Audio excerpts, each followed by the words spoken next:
Should be a fun one. Yeah. You said no, but I'm sure. I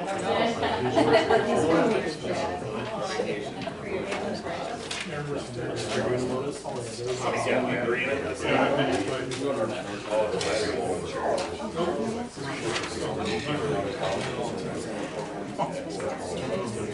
So bad.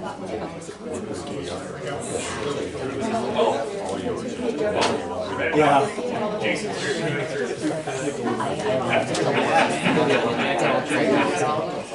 Fake it till you make it. I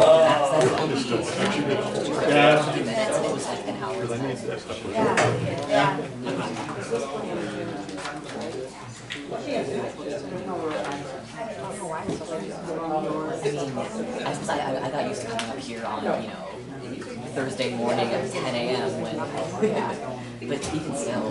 Wow. I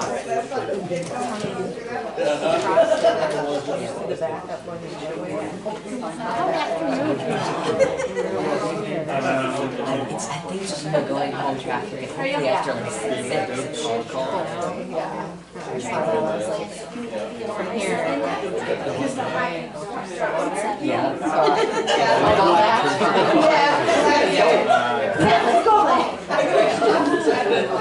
We need to start doing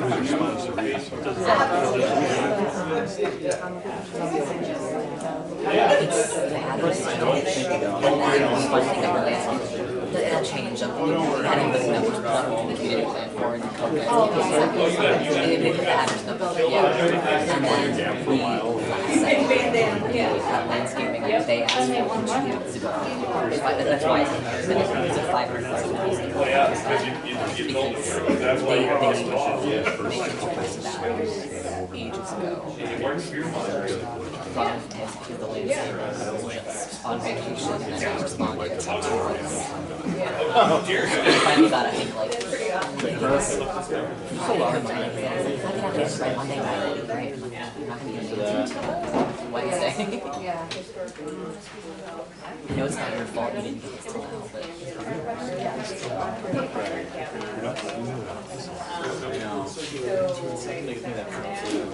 No. That's my answer.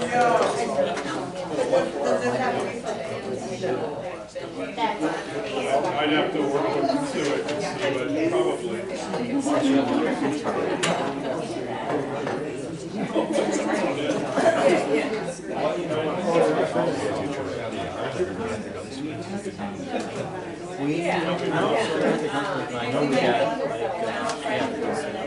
We got those people.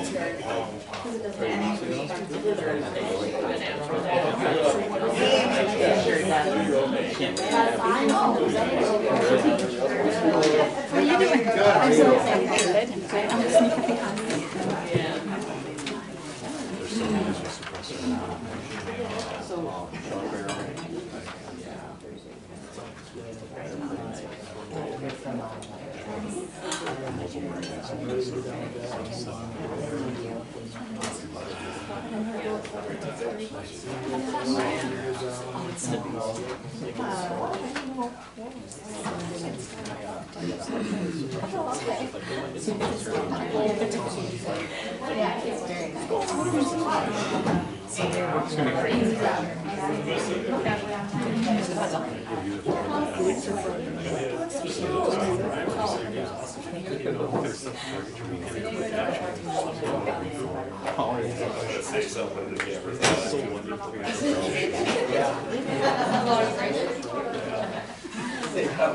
I'll save that till after the meeting. Call meeting to order. Pledge allegiance. Pledge allegiance to the flag of the United States of America and to the republic for which it stands, one nation, under God, indivisible, with liberty and justice for all. Roll call. Present.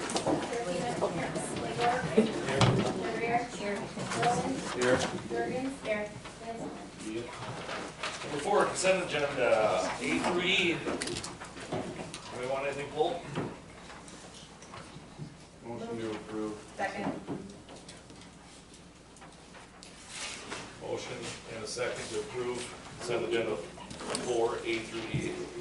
comments? All in favor say aye. Aye. Opposed?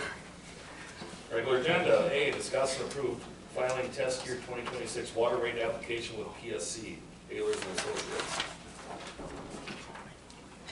Okay, we're working on it. Make a phone call. All right,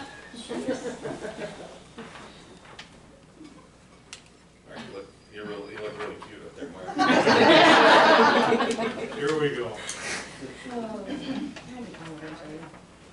We're gonna switch this. Whoop.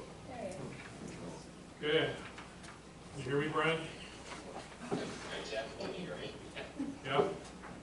Okay, I'm gonna try to mic this as best I can. We're still working on the speakers, right? Well, they're turned on. No, but on the I know, but the speakers Yeah. and the TVs, Yes. we're in the process. Yep. John Crutch's working on Yeah, correct, perfect. it. Okay. Go ahead. Would it be helpful to share my screen? Yes, Wonderful. absolutely. Okay, let me do that, and I'll switch to read mode, so hopefully this is big enough for everybody to see. Can you all see that? Yes.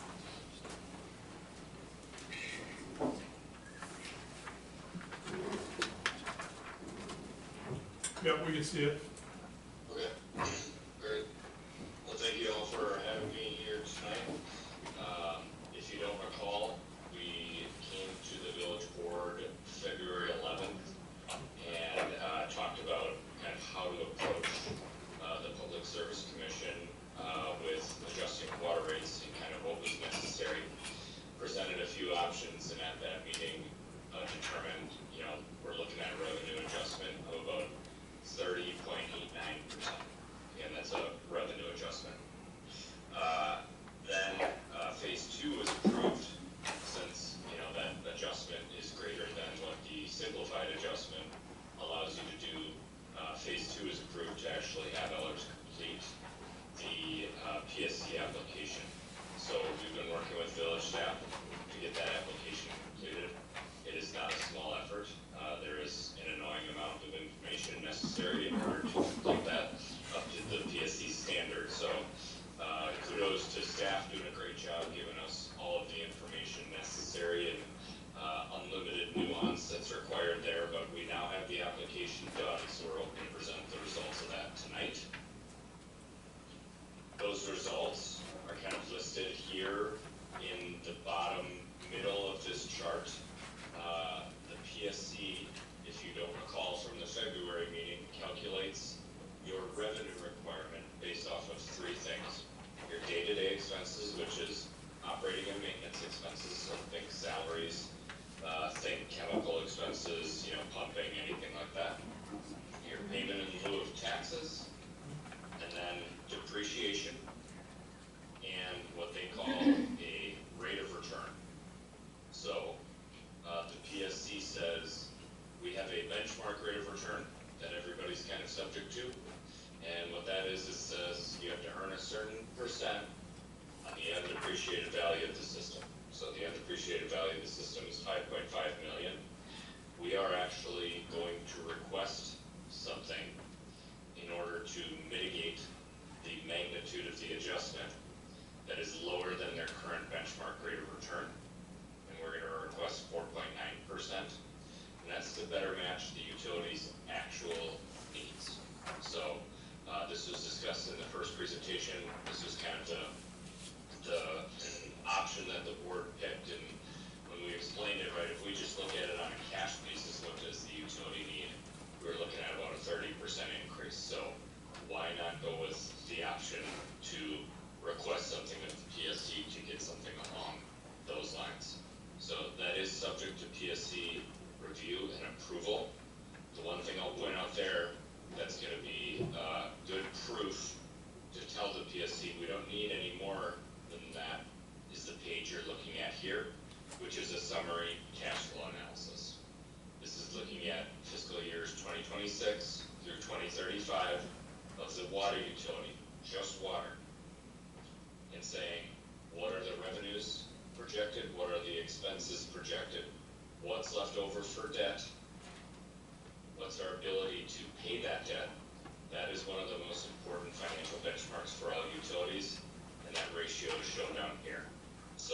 saying after this rate adjustment, we have, you know, $2.82 for every dollar of debt service. And then next year, $2 for every dollar of debt service.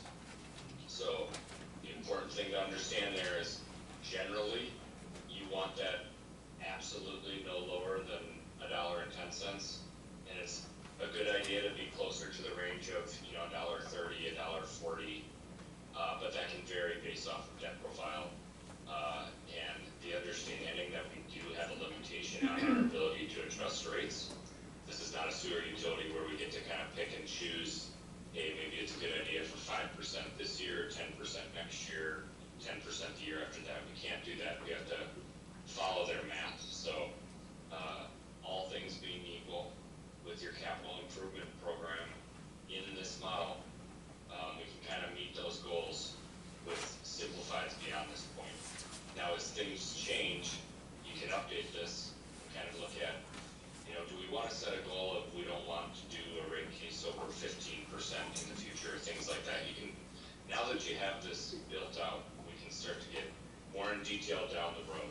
But tonight's discussion is only focusing on this.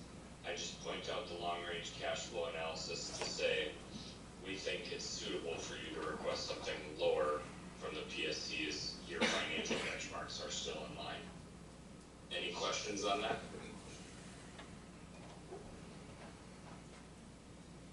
Okay. This would be on the water bills, right, Brian? Water bill. Yep, water bill only. Not tax levy. Water Okay. bill only. Okay. And this does not affect the sewer utility or anything else that you may find on a utility bill. This is just water bills. Water portion of the utility bill.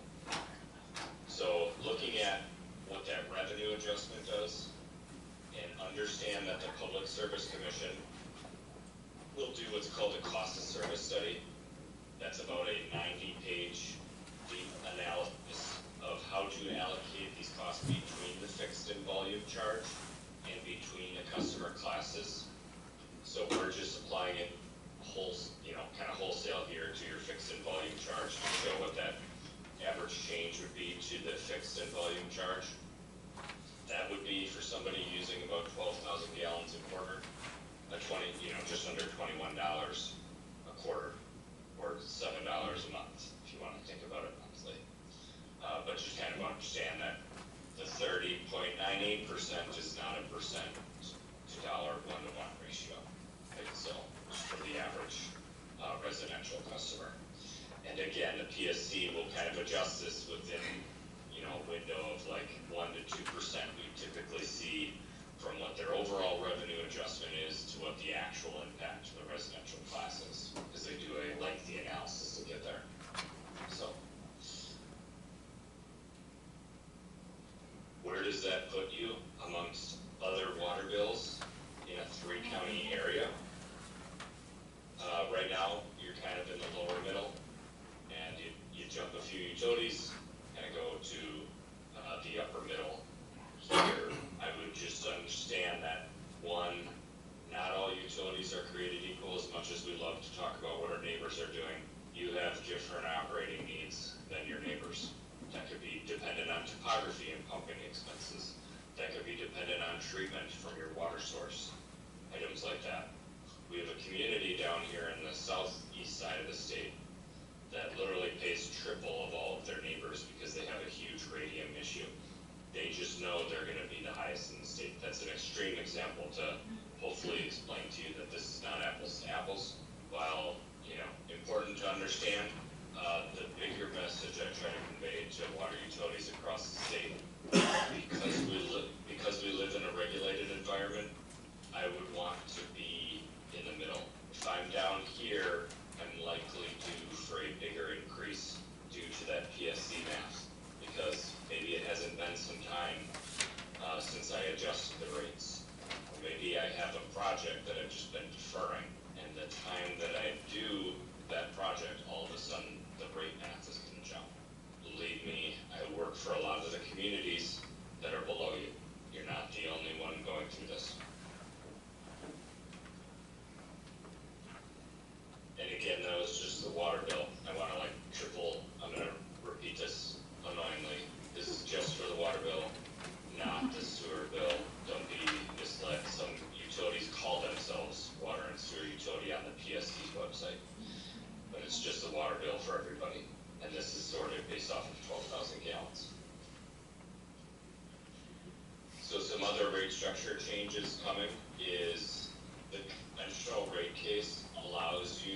adjust many things within your tariff. One of the items that we've been talking about, and we talked about at the February meeting, was putting the public fire protection charge on the utility bill and in the tariff. So we obviously understand that you have had it on the water bill. We, are in the process of correcting that with the PSC.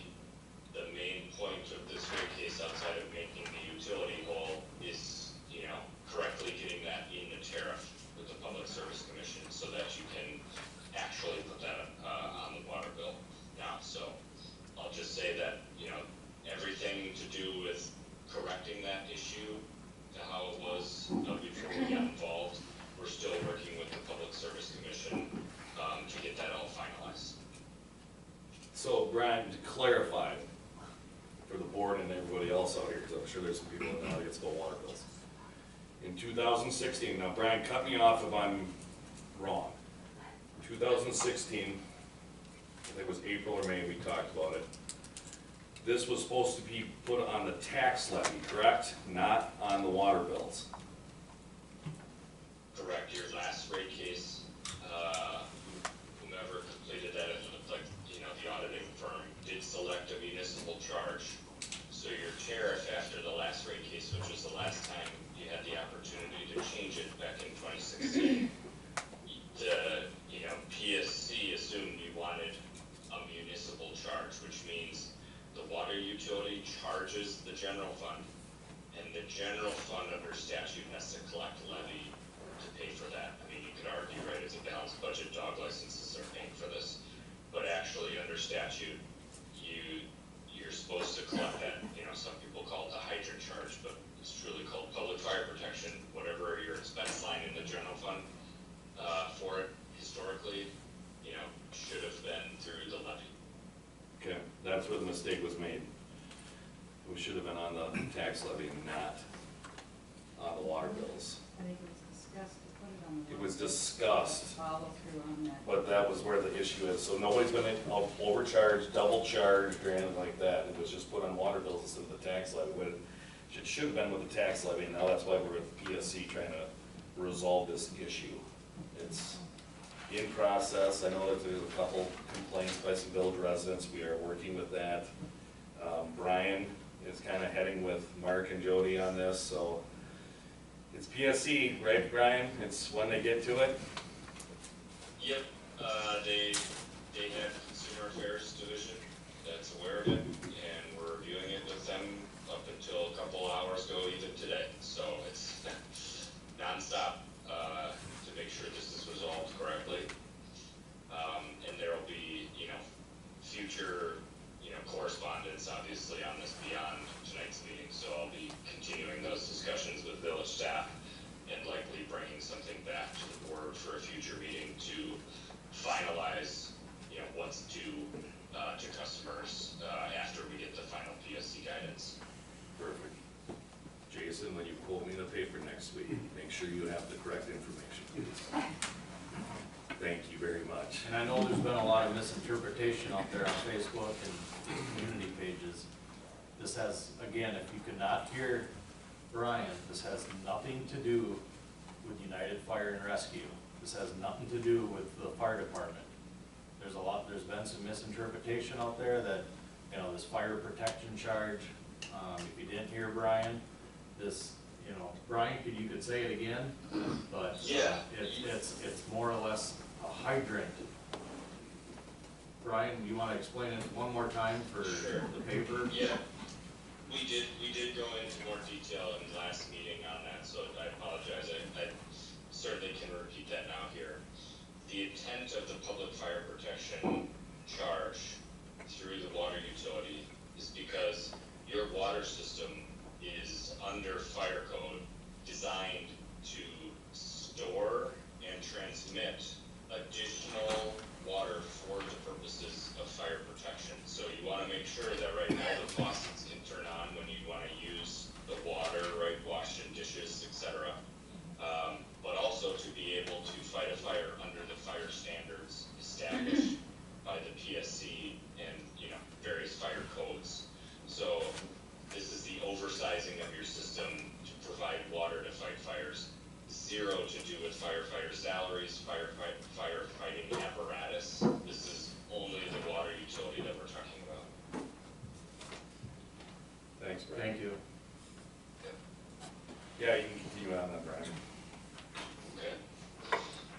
Here's our estimate on, right now, the cost for fire protection last established by the Public Service Commission, $224,000 and change. They'll do their math, right, to decide how that is divvied up amongst the meter sizes. We have repeated that math here. So that cost, they may decide, has changed since 2016. I would presume as such that it has. So the total cost will change, but the remainder, kind of like what would have been on the levy versus what, you know, is on the quarterly bill, would be the same, right? If it's going to be higher, it would be higher on the levy. If it's going to be higher, it's going to be higher as a quarterly rate. So just understand the math remains the same regardless if the PFP total costs change. So right now, let's just assume $224,579 is your PFP cost, and that remains the same. If we left that on the levy, that would cost an average residential assessment $118 per year. It'd just be hidden on the tax bill line for the village, right? You get a tax bill, you got county, village, school district, technical college, that village line, $118 of whatever you would see there would be for PFP if we don't change it. One thing that's nice about converting it directly on the water bill, tax exempt properties now pay into this, and I'm sure the schools and churches would certainly appreciate getting water to fight fires, as well as when it's divvied up by meter size, there ends up being, you know, a little bit of a break. And right here you can see that all other things being equal, it's about a $17 difference annually. This would be on a quarterly bill, right? So that's $25.29 is what you would see. That may change, right? The PSC will do their math. But again, it would either be higher on the levy as shown or be higher on the water bill. So minus, put that on the water bill where it should be. This slide is designed to get ahead of how the PSC does their customer notice when after we file this, they'll go through a lengthy process and audit review. So a little bit more fun for village staff, but we'll be there along the way to help them through all of that audit process with the Public Service Commission, because they'll ask you all the questions dating back to your last rate case. So we have 10 years of auditing upcoming. But they'll, at the end of that process, release a customer notice that'll just show what's the difference between what's on the water bill. What they are agnostic to is the total cost of water, in the fact that, right, if it were on the levy, what was the charge for PFP? So that's going to be a very important element, as sometimes those numbers can be mistranslated on the statutory notice. And once our PSC application is accepted by, once the application is accepted by the PSC, I apologize, we're going to have some customer engagement, suggested language for village staff. A lot of it will be centered around this. So the current cost of water, if we do nothing, the current cost of water per quarter, and we're taking that levy charge and dividing it by 4, just, I know your tax bill doesn't come out 4 times, but just to keep it on a quarterly basis like your charge for water, total cost of water now is $97.24. This is assuming somebody using 12,000 gallons per quarter. The water bill is $67 of that. The PSC communication will just say, you had your rate adjustment, so right, the fixed and the volume charge went up, and then we're adding this PFP charge as if it never existed before. So there, right, that math says it's a 41% change to your water bill. I don't disagree that that's incorrect. It's just not acknowledging what is the change to the cost of water, right? So the cost of water is actually changing from, 114, which it will be, from $97, which is a $17 change, and an 18% total cost of water change.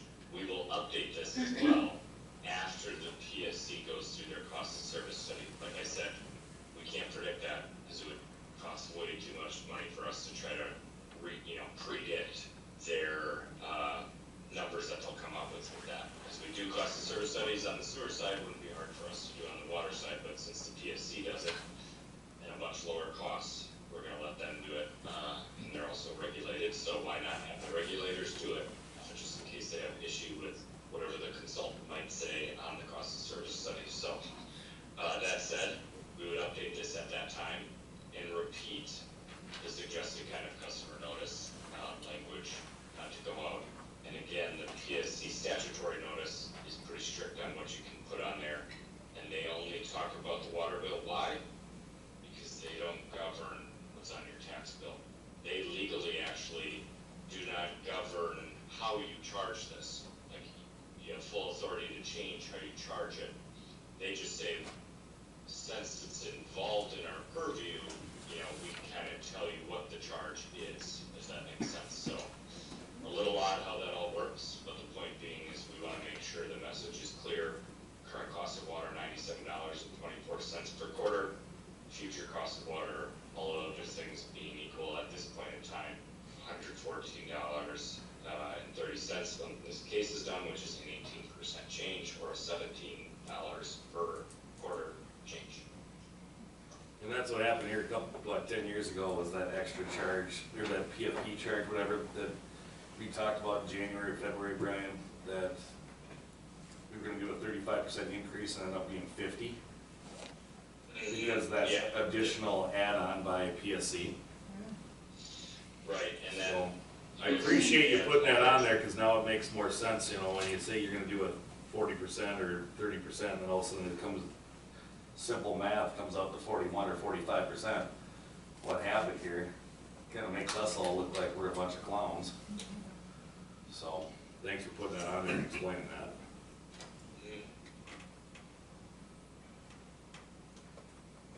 So, obviously with the goals to meet the fiscal needs of the utility, as well as, correctly, getting the PFP on the quarterly water bill, we'd recommend obviously filing the conventional rate case application. That's the only way you meet those two goals. The PSC rate process, once we file this, we have no control over the timing. It typically, does, take about 6 months. One thing I'll note is they do allow for a Zoom only or a hybrid option, where there's a Zoom option and you can open up the doors like you have for this public meeting here tonight, and the public can come in and watch with you all the PSC public hearing. So we'll kind of need, if you guys just want to quickly let me know here tonight, or let staff know later and they can give me that message later, we'll kind of need to finalize that preference, whether it's remote only or a hybrid option. But that'll take all 6 months to implement. This is good timing as well. Obviously trying to make sure that we don't have to levy for the PFP charge for the 27 budget. And then the other thing that I'm going to repeat is we will send suggested customer communication language after the PSC application is accepted. So they take a week to just do a quick review to make sure we dotted our I's and crossed our T's and there's nothing wildly outlandish in the application, and then they give a green light that they're going to start their audit process. At that point, we'll send an email to staff with that suggested language that we've been talking about in that chart on this slide. So, any questions on the matter at hand? Otherwise, you're welcome to take up action to just give us direction. I don't have any questions. It's kind of cut and dry.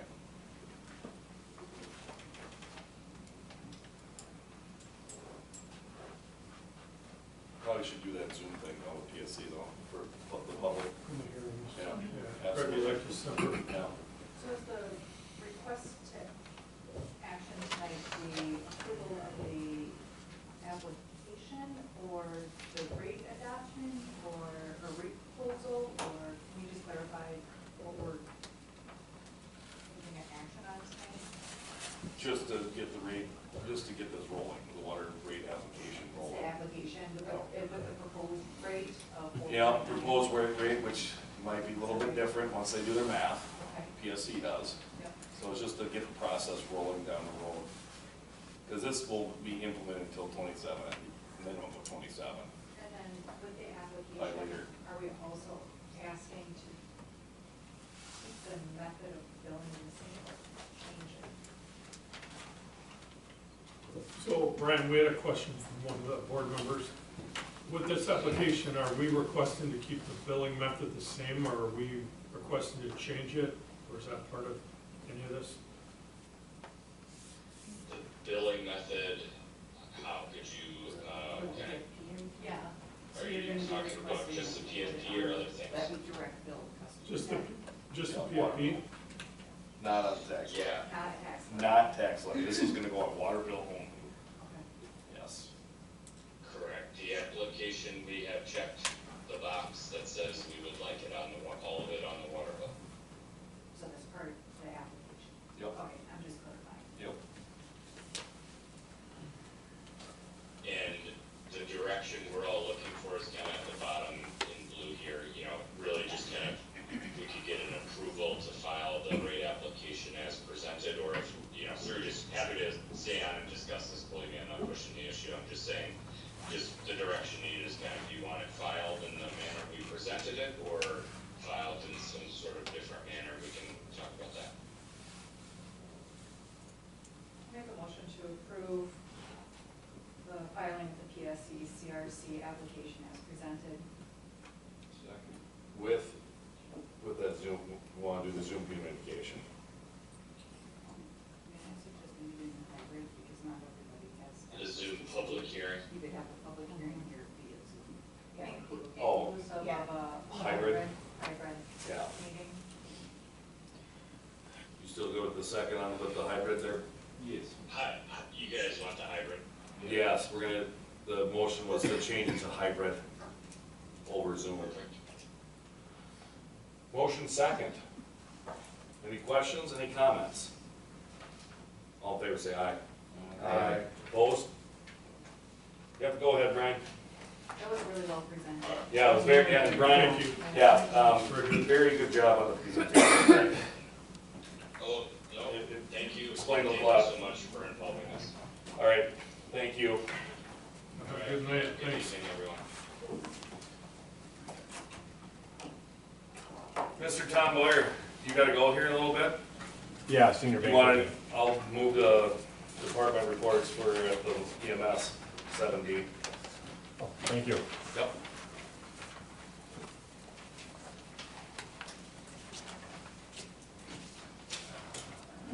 Sorry to throw you right in the spot, I know you always go at the end, or, It's okay. So, April was a steady month, 122 calls, all the same as last year. 32 transfers, nothing too earth shattering. Public events, advanced biology classes from around the area. Several local schools came over a couple different days. Went through like cardiac stuff with them, as far as how, stuff they learned about the heart, how they interpret like the EKGs, they use ultrasounds to watch the heart muscles and the valves open. And they got to practice innovations and a whole bunch of cool skills, and that was sort of fun. Western Wisconsin Health hosted a car seat clinic. They do that a couple times a year. Families that are expecting or have kids that can come in with their cars, they inspect the car seats, make sure they're installed correctly, or install car seats for them so they are safe. And radio grant, since I did this report, we have heard, we did get funding for that. We heard here, I think at the end of last week, we received $40,000 from the state. We have to match with 20%, so it'll be $50,000 total. So Kevin and I are working to figure out exactly what we want to chop down from what we initially wrote the grant for and get some of that, so we'll get some portable radios. So depending what miles we go with, we should have enough to get all the patrol officers or half patrol officers have full-time medics, portable radios with that new stuff. Nothing from the GMT yet for Medicaid reimbursement, but we won't hear from that for quite a while. Tyler's position is closed. I think we'll be doing interviews towards the end of the month here. We had 4 applicants. I think we'll be interviewing 3, because one of them took a job at an Omni Fire. I doubt he'll be interested, but I want to do fire anyway. So. And then last part of April, I worked with WWH as a community paramedic with Irma. We went around. There's several people that couldn't get to the hospital to do vaccines because of lack of transportation, various stuff. So West Wisconsin Health had a grant. They can get the vaccines, but they can't do in-home care, but community paramedics can. So I went with them. We helped provide vaccines with the grant funding. We did it again here on Monday too. So I think we did 19 vaccines on Monday and another 16 in April. So got people they're vaccinated for a whole bunch of various things. So that's about it. Thanks, Tom. Thank you. You guys have a good day. You too. Justin, you want to get on here too? I know you're.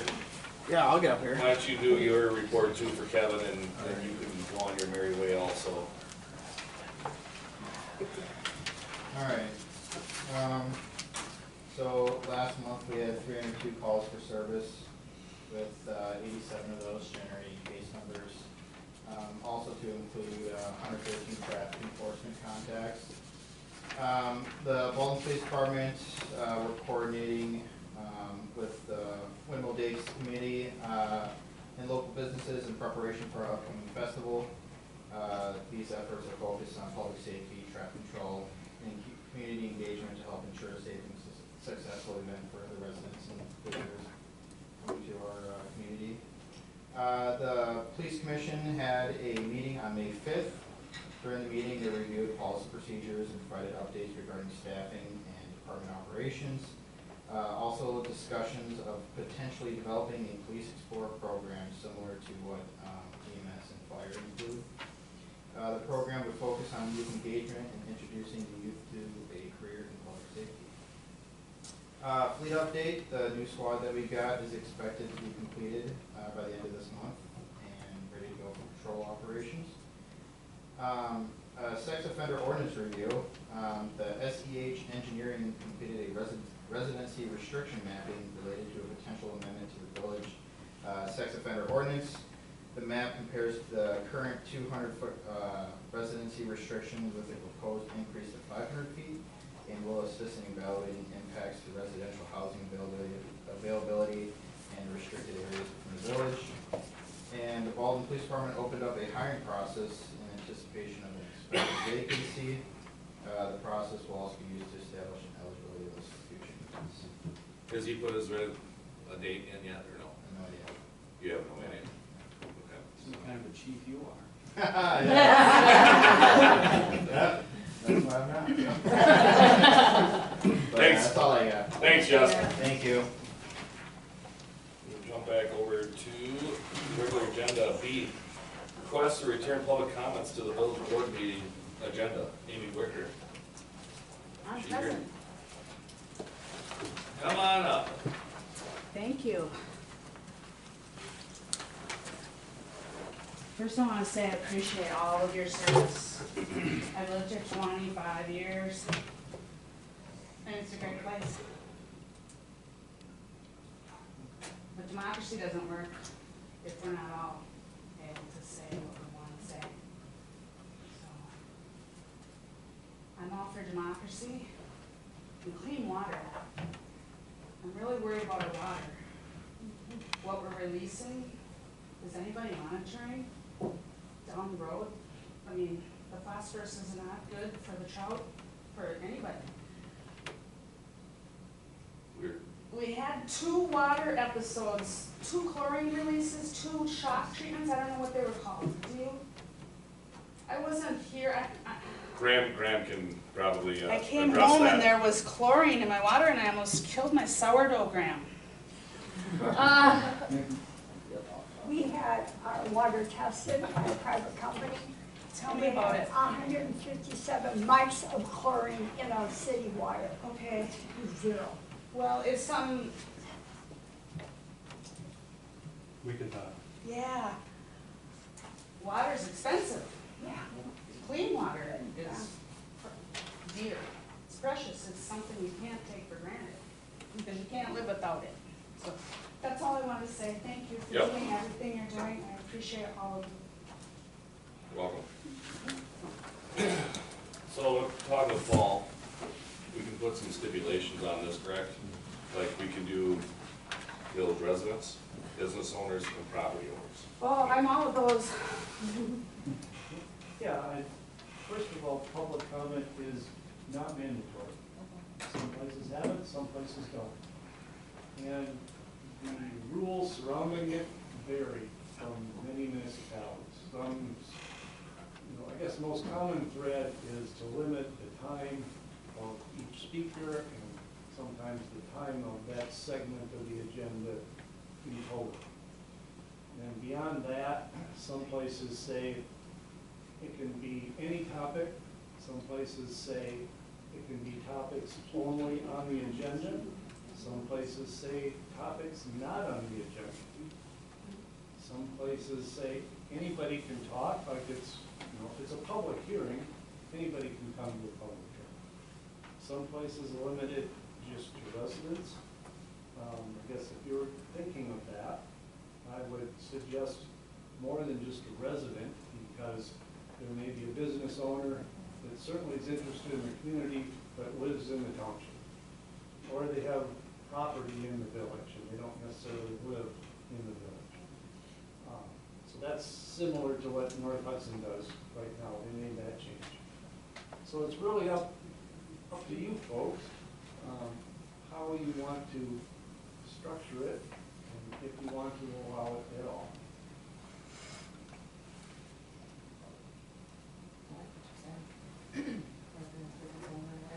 Open it back up to residents, business owners, and property. Keeping the 2 minutes. And keeping the 2 minutes, yes. I think we should limit, Limit the segment. so, So, where it gets out of hand is when we hit these passion topics, which I like the passion topics, I'm a passionate person, so I get it. And I am the person that gets real excited and I'm like, I'm gonna bring all my neighbors in with me and we're gonna each take 2 minutes and we're gonna be here till 10 o'clock at night until you do what I want. Badgering campaign, the asked and answered, that stuff. We have these really long agendas. These are difficult meetings to get through, and they're multifaceted, and they become one-directional, and the public comments can get distracting. I like public comments, and I'd like to bring them back, but I don't want to bring back things that are distracting from getting the rest of the agenda done, or overshadow the rest of the business and the inner workings of the village. And the passion topics are important, and we can hear those things, but again, it's, we're not gonna sit here all night. I'm not gonna do it. So, but I do like, just for the record, I like public comments, right? I love the spirit of all of that. And I think in general, we like to interact with our residents as a whole, or we wouldn't be on this board and be in all these stinking committees. So clearly, we like talking to people and hearing from people. So I don't think that's the issue. And if what we're looking to address is to stop the ask and answer or overwhelming the meetings with a single topic, and just put some parameters around it and invite our friends in here to talk. What would you guys propose for overall? well, what are some of the, I know you don't have to have public comment. I think we should have it, but can the village president designate a time? Or, I guess, Usually what I see is 2 to 3 minutes per speaker. Some places go up to 5, but then they also have a limit for the entire segment, no matter how many speakers there are, of say 15 minutes or 20 minutes. So once you get to that point, and for like the passion topics, I guess, it encourages, if you have a number of people that want to speak on the same topic, designate one person. so you don't have 4 people coming up and saying the exact same thing. And Those are called delegates, I believe.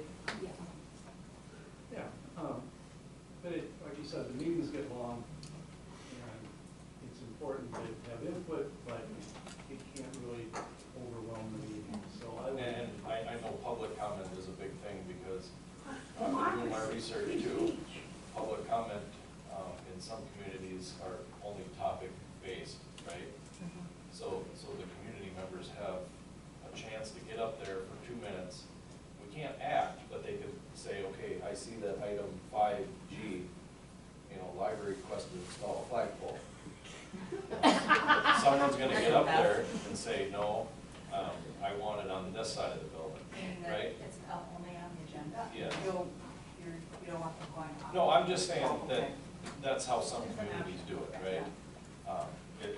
But I wanna make sure the community members, if we limit it to 15 minutes, I wanna be able to have that community member have the time to speak on that topic. Not say, okay, 15 minutes is over, and now Jane didn't get to speak on topic 5G. You know what I mean? 15 minutes or 20 minutes on one topic. No, the whole thing, the whole thing, the whole segment. But I wanna make sure that if we limit the whole segment to 15 minutes, I wanna make sure that, everyone gets to, so if someone's delegated for 2 minutes to talk on the hot topic item, or, 2 representatives, but I wanna make sure Jane So has- somebody else can talk about the flagpole, and the other side about, that's what I was getting. Exactly. I would agree with you. That's what I thought you meant. I don't wanna just say, okay, I was gonna talk about the hot topic for Right. 15 minutes, and we're gonna say, okay, it's done. Oh, yeah. But we can't go, keep going on it, you know what I mean? I mean, Right. once someone has touched No, on that topic, That's that's. what I Because was- technically, if I'm correct, I've been on the board here about 8 years, going on my second or next term. Technically, when we get to a topic, and we talked about it as a board, really someone out in the audience cannot talk, correct? If you don't have the right. They don't have the right to talk, It doesn't mean that. But I'm Doesn't mean- it I'm doesn't very mean- gracious and It letting the doesn't public mean talk, Lance though. has the right to grant someone to talk, which I think we're really gracious and we do that. But, we could say, okay, public comment is that time to do that. Yeah, except for really the applicant. Right, the applicant, exactly. And, in some places, they say you can only talk about anything that's not on the agenda. And the purpose of that is to inform the board of maybe an issue they should consider down the road. Sure. Right. So, Personally, I like to Different. hear topics that matter to people, and I think it's fine to deviate just from strictly the agenda items because of the fact that we are gracious and we do allow public to speak when we are on an agenda item. So, but you can't have the same 7 people pushing the same thing that's already been said. So I think a cap of 20 minutes, 2 minutes per person, I think that's pretty fair for public comment, that's just my opinion. Well, if we limit it to village stakeholders, which I very much agree to.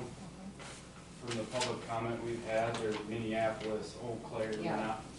Most of the people that have spoken at public comment this year have nothing to do with this Right, community. They're don't not live here, they're not business business owner. owners, they're not residents, they're not property owners. They just come in for these passion topics Mhm. and leave.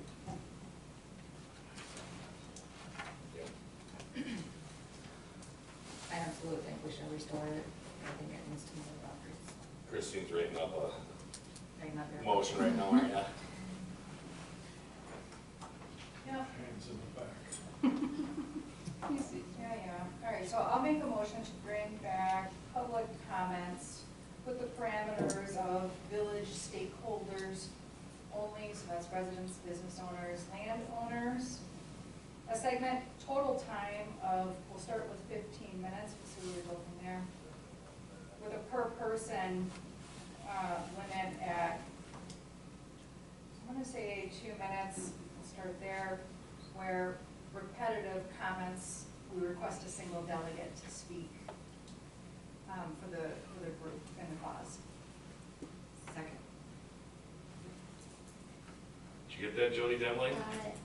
She wrote it down. Christine's really good Christine for wrote it down.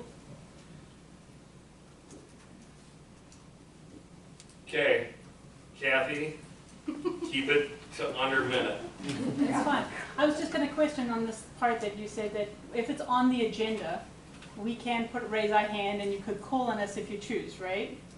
I have been So very, then- I've been very gracious You that have my been. whole tenure here, Yeah. that if it's been on the agenda, I've Then let that's where we people talk. could do that. Yes. So then that's what I was gonna ask, could public comment be when it's something not on the agenda? Because we can raise our hand during the agenda when it's being discussed. So it's not getting confused that it's in the front. and Sometimes the back. people don't want to stay for that agenda item, so they come during the beginning of the session and have, Okay. during public comments, and then they state their opinion, and then they leave. They don't want to wait for the 85th agenda item and at 9 o'clock at night, right? That's fair. And so it gives people an opportunity to come whenever, right? Okay. The intention is to be a welcoming and collaborative board. That's what we want, right? Or again, none of us would be on these ridiculous committees on our weeknights and everything else. That's what we want too. Okay. And I really like that this was added to the agenda item, so we Thank could you talk very about much. it. Thank you for Yes, adding it. thank you. Thank you. Melissa? Can the stakeholders include committee members such as inland ways and the tourism holders? I don't live So in Baldwin, but I am passionate about Baldwin Days. Is that, Technically, you're part of the organization that's based out of Baldwin, so. Right, but in her motion, it said business owners, residents, property owners. I'm none of those. But I'm a stakeholder because I'm part of a committee that we report to you about. Just make Angie So, come, I make would Angie say- come every. Well, I've had whereas, to talk for her. hang on, whereas Yes. your committee owns an EIN or a federal ID number, Correct. which is therefore a registered business, and you are a member of that business. Okay, sure. So you don't need Okay, thanks for to clarifying. necessarily be the owner of said business, Sure. but you're part of the business operations. Okay, thank you. Yeah. So would that include people who work in Baldwin then? No, No. no.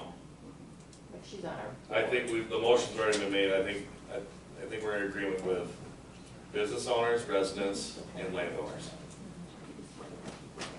We have a motion and a second. Any more questions, comments? All in favor? Yep, yes. Say it. You sure? Oh, we got it. We're good. We're good? Any more questions, comments? All in favor, say aye. Aye. Opposed?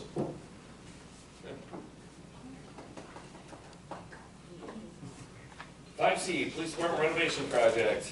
Project update from Baldwin Associates. The wonderful Hoochie. Yep. Thanks for having me. Looking good, man. Thanks. Should be a quick one, towards the end of next year, so. Just a quick schedule update here. Parking lot addition is gonna be starting soon on May 20th. They're gonna start putting down that second layer of asphalt and then finishing up the rest of the pavement there. All the striping. I'm not sure what exact date they're gonna finish. We have a meeting coming up next week, so we'll be able to get that update soon here. The current status report, so the interior is mostly done. Right now, we're just kind of taking care of punch list items. One item on there is just an HVAC contract that needs to work on the air exchanger in the IT room. That room just gets super hot, so that door is just always open. It sounds like the air conditioner on the outside is not working right now, so they gotta get that working. We did talk to the DNR previously. They said that wasn't working before.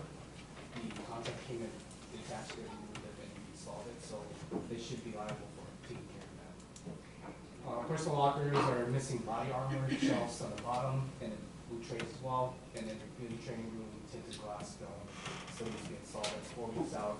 We delayed that last week, so we have about 2 weeks. On the exterior, of course, the paint is still not done yet. They're still trying to match that color. I believe we heard that it was matched last week when we were out there, so they just gotta come out there and do the work. And then it's just the asphalt layer again, and landscaping and some striping. got a small change order here for number 7. The address label numbers needed to be installed on there. Apparently we didn't have that signage, so Birdhammer took care of that, well, for $528. There was a request for some landscaping at the front of the building for just adding some rocks at the, closer to the building so that the maintenance team can come in and cut the grass easily. And then there's also some grade 4 gravel that needs to be added on the south side of the garage, so that they can just drive around the garage instead of driving around the road. In the future, we just want to add a pavement there, that grade 4 there, so it'll be easier to have that pavement. So the total of that change order is about $5,000, 182. And next steps, I think we're just trying to review the final punch list items along with the O&Ms and as-bills and turn that over to the village. I don't know, we've been talking about PPC quite a bit. You can go down, Mark. So one thing, which I just want to bring up, going back to that change order. Yep. So our recommendation to the board is going to be to approve the address label numbers, Okay. but not the landscaping. Okay. Public Works is going to coordinate doing that Sure. ourselves, in-house, so just FYI. Okay, yeah, that's perfectly fine. We'll just revise the change order, send it over to Birdhammer. So shouldn't be an issue. All right. So this is the final construction, well, not the final, but the current construction budget that we've worked out based on what we know so far. So the first part that goes to construction there is what the total cost of the project is. So you're adding up the base bid, the alternates, and then the change orders that have gone through the project so far, which is 1 through 7. You're at $1,591,364. The soft cost portion below is kind of where the contingency is at. So, you know, you have your fees there at 151, your design, your furniture design fees, and furniture budget, which was at 80,000 before, but it sounds like the police team was able to spend only 41, which is a great thing. So then you have your testing, your balancing. The testing applications one is a little bit skewed because we were budgeting 40,000, but we're not sure how much that number is. Mark, you can help me on that and get those numbers. We can complete that all the way. Right now we're just calling it 40,000. So your project consistency is at 32,416. That's without the furniture budget surplus, so that's below the subtotal that you see there. So if you put those together, you're basically at like 70,000. And then your total project cost is at 1,861,294. And I think we were aiming for 1.9, so you're pretty close. Any questions there? Okay. We have one last item on here that we requested last time I came. Just some general construction costs for the new generator. So we did reach out to a vendor with our mechanical team, and they did get a number for us for the new generator. I think we were shooting for around 100 kilowatts. Right now, we're thinking that should provide no power to your building, so it's about 40,000. But that's like 24 to 28 weeks lead time. Generators are super long to get. I know it's something. 6 months. We've ordered them like a year ahead of time, sometimes for projects, just to get them in time. And then the transfer switch is about 10,000, and then you're adding about half of that, or basically you're just doubling that for your labor and miscellaneous. So you're basically at 100,000 construction costs. Nope. No way. Yeah. No, you can scratch that idea. Is there something you could bring back to us, I guess, on adding a generator hookup? Yep. You know, because if Public Works, don't we have a portable generator? We've added some lift station generators now. I don't know if we need that generator as much as we used to. In a long outage scenario, we can hook it up, you know. We still have lift stations we need to use it for, but depending on where the power is out in town, it could potentially be utilized there. Yeah, that's something that we actually discussed with Mark and Kevin as well. So that transfer switch amount, that 10,000, that's basically the cost it would be to add that to the panels that are currently there. So then what we would do is we just install a transfer switch there, and whenever you leave a generator outside, you just have your electrician come in with the mobile generator. They just hook that up to your transfer switch, pull it down, and it should generate power for your building. So you could just go off with that 10,000, it'd probably be up to 20,000 later, spend overhead profit from your hammer, so that would fit into your contingency amount that you're looking at, so that's another option. Well, we gotta think about the air conditioners that we supposedly thought were running perfectly that are now, right, Graham? Yeah, they're 2002, so they're all pretty old. They're junk. Did that one get replaced yet? The front one, yeah. We'll get back to you on that. Okay. And we We'll left, get back to you about this whole generator thing. We want to make sure our generator is sized appropriately too before we, Well, we gotta. Go gun roll. I mean, I guess you can look at the hookup. Okay. We can still look at the hookup. We need to think about this air conditioning issue or something like that. We don't need the DNR after Yeah. Paul spent 2 years trying to negotiate things with them, and all of a sudden that air conditioner comes out, and then you get phone calls from Shannon. All the computer codes. Yeah. No air conditioning. So let's probably should think about doing the air conditioner, but let's look at the hookup now instead of the. Yep, that's pretty fine, we'll get a change order down to Berghammer, they can get us just a number so we can bring it up to you guys and see if Okay. shouldn't be an issue. Let's do the pay request 8 and then change order 7 with whatever Paul's or Mark set here. so I'll make a motion to approve the pay request date for the Amber Builders for $2,972. Motion second. Questions, comments? All in favor say aye. Aye. Opposed? Change order 7 there with just the landscaping taken out. Motion to receive change order 7, the address label number is $528. Second. Motion in 5 seconds. Questions, comments? All in favor say aye. Aye. Opposed?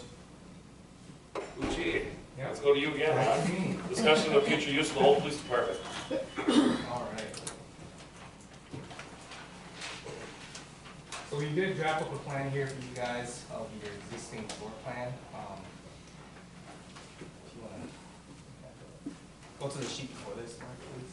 This one? Yep. Okay. So this plan is the existing floor plan along with the removal plan. So if you're looking at it, the main lobby is on the right side, so as you're entering the building, and the door to the right is going into that PD reception. So then, you know, you have PD reception, patrol, chief's office, and the office on the south side.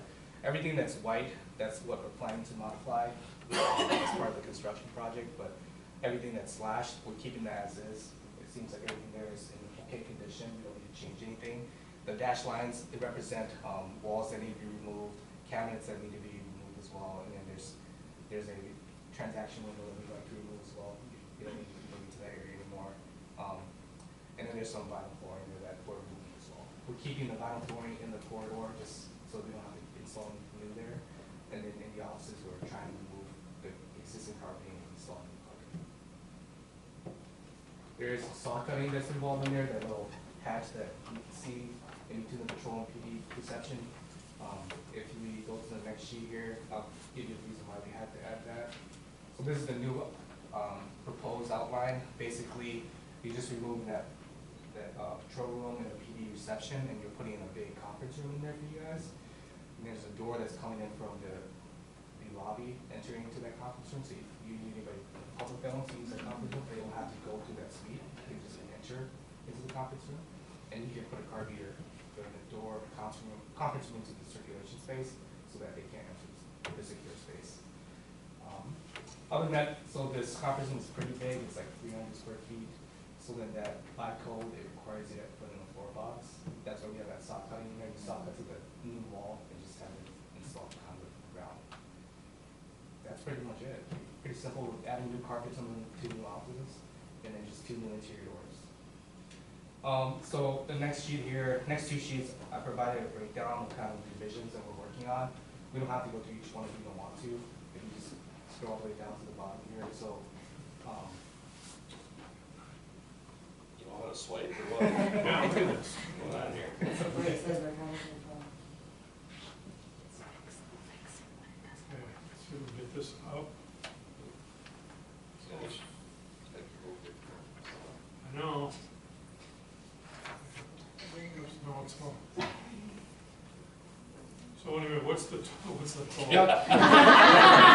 So the sum total for the entire project is about $78,935.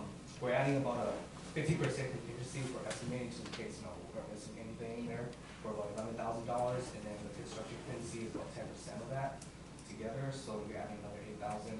They basically add up to about $100,000 total for construction. Just under 100. Yep, just under 198. Who's gonna use this? So where was this all decided? Why are we? It's not decided at all, this is just a concept, just to start thinking about the space. Because there's lots of.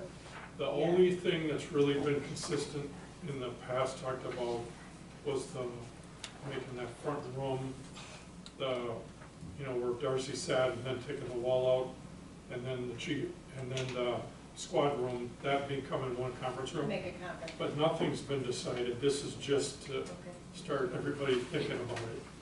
We're not locked into anything right now. Yeah, I don't think we would be, Brian. We haven't I had don't- a discussion. I don't think That's why we, we want it I don't here. think we should be. That's We why it's shouldn't here. even- Yeah. And I wanted them to look at it while they were still here, and just give us That makes sense. I don't think it's something we'll be jumping into in the next couple of months, because No. we've got to figure out how to pay. No, I honestly think we should, the Both board, how to pay for it and what we're gonna use it for, who deserves the spaces.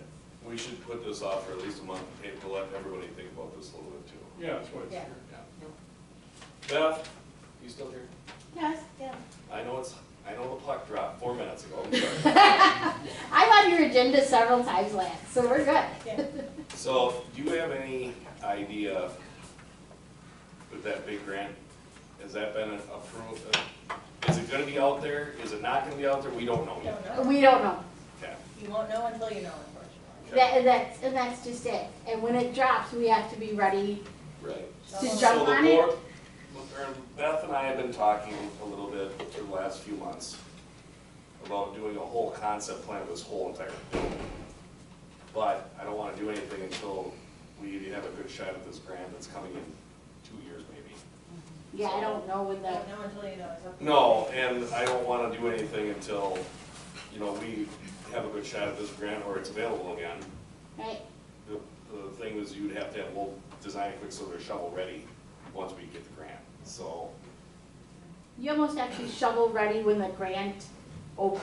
When you apply for it, you have to be separate. So that's something that's coming down maybe the line, we'll see, Beth will inform me a little bit more, but I think we should table this for at least a month or two to grasp everything and ask more questions, like who wants the usage of this?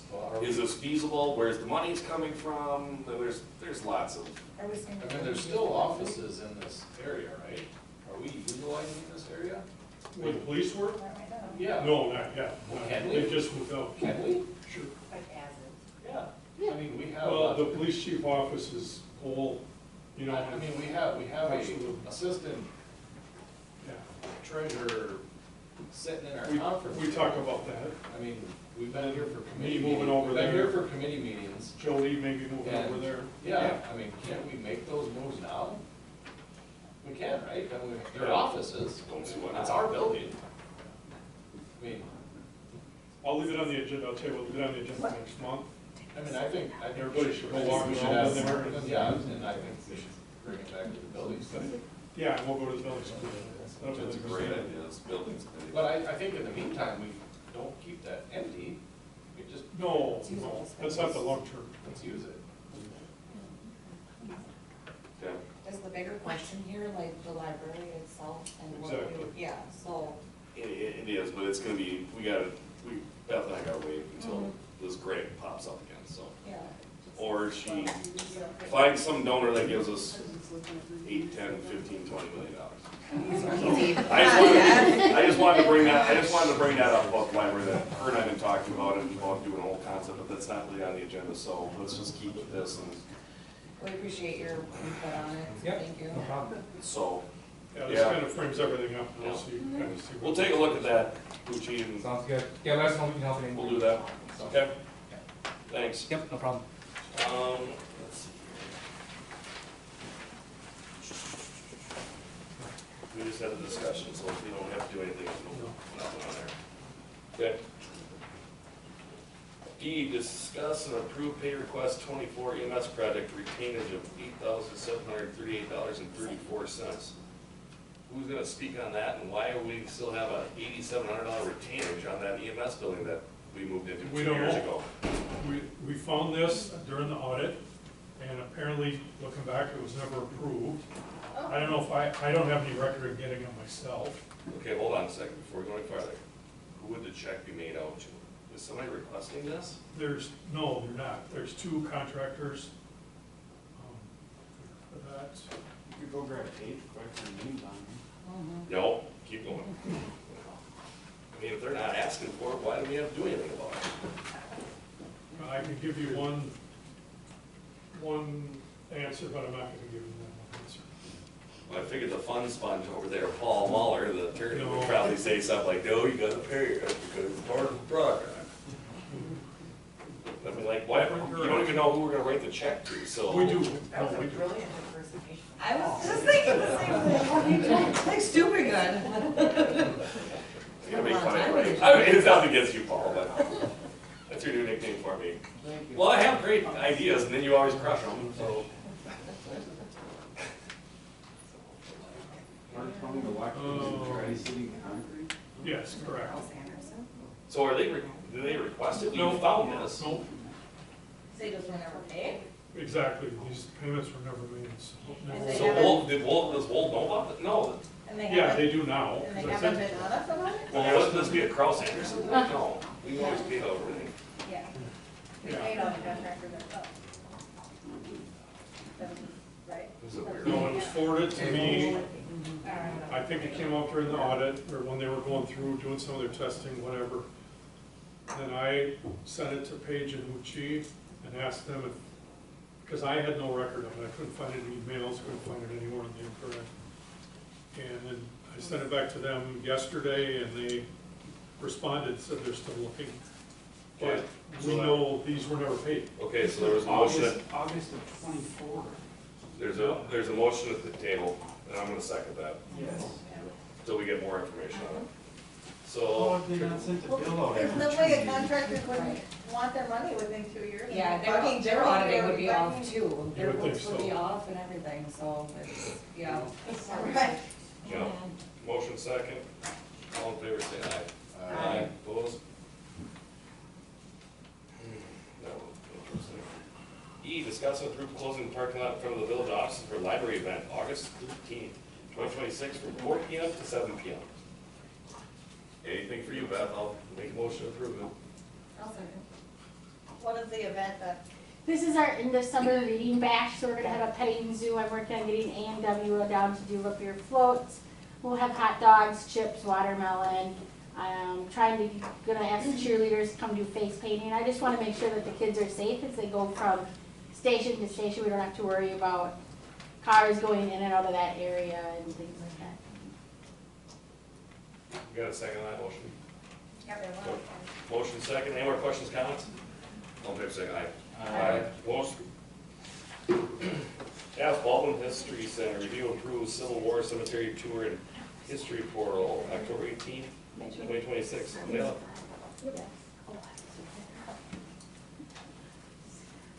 Sorry you had to listen to that boring water presentation. I know.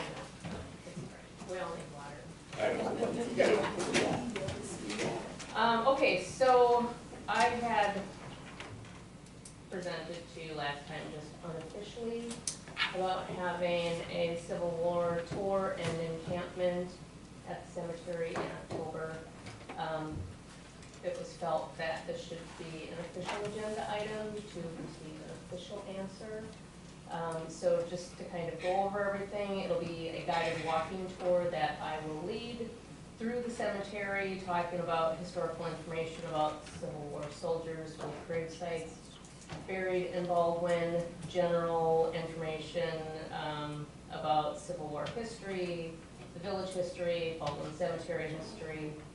We'll have Civil War interpreters on site to portray an encampment dressed in period attire, presenting Civil War items, and sharing Civil War history.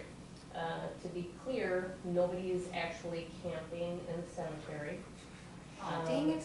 Nobody's going to be digging in the cemetery. We are not encouraging or permitting climbing on headstones. There's nothing political, and parking can be accommodated at the municipal building parking lot or along Pine Street. Everybody will be respectful of grave sites, of the cemetery grounds, of past soldiers. As far as items that we will have here, there will be period clothing, tents, and assorted artifacts, including weaponry. And just to give a little bit of context, history portrayals, including encampments, day and multi-day events have occurred for many, many years, and they are highly regarded as a method of sharing local and national history in a way that is informative and engaging for participants. And currently, portrayals take place at municipal cemeteries across the state and the nation, including Madison, Kenosha, Beloit, La Crosse, Milwaukee, Oshkosh, and Hudson, just in Wisconsin, at Abe Lincoln, Gettysburg, Glendale, and Springfield National Cemeteries, just to name a few. The firing of weapons is not necessary to have this event, but it is, it's super cool. It's a respected and historic custom that occurs on a regular basis to honor the passing of service members, and we do have local precedents with the firing of the cannon at Bailey Park. Doing so is, I would say, a powerful and poignant way to capture attention and provide an immediate and resonating connection to the past and present, both physically and emotionally. That being said, if cannon is a problem to the continuation of this event, the approval of this event, it doesn't have to be fired, but as has been said, it's super cool. So, if you all approve of this, then I will proceed, reach out to Chief Moore, and I can circle back to let you know if it is approved and verify whether or not it can happen. Motion approved. Yep, second. Okay, thank you. Motion second. Any questions, comments? All in favor, say aye. Aye. Opposed? Great job. Yeah, thanks. I'm gonna move one more time on this agenda. We're gonna go to Planning Commission B, and we're gonna go to number 8. The Lamar Sign Company. He's been here long enough listening. He requests you amend a zoning ordinance. If you wanna stand up, just give a quick rundown of what you want here so we can get this motion, because you're gonna have to come back again. Yeah. So my name's Dave Curtin, I work for Lamar Advertising. We have 2 signs in the village, and we'd like to modernize one of them to allow for a digital billboard. Talked to Mark several weeks back. We're not able to do that the way the ordinance is written.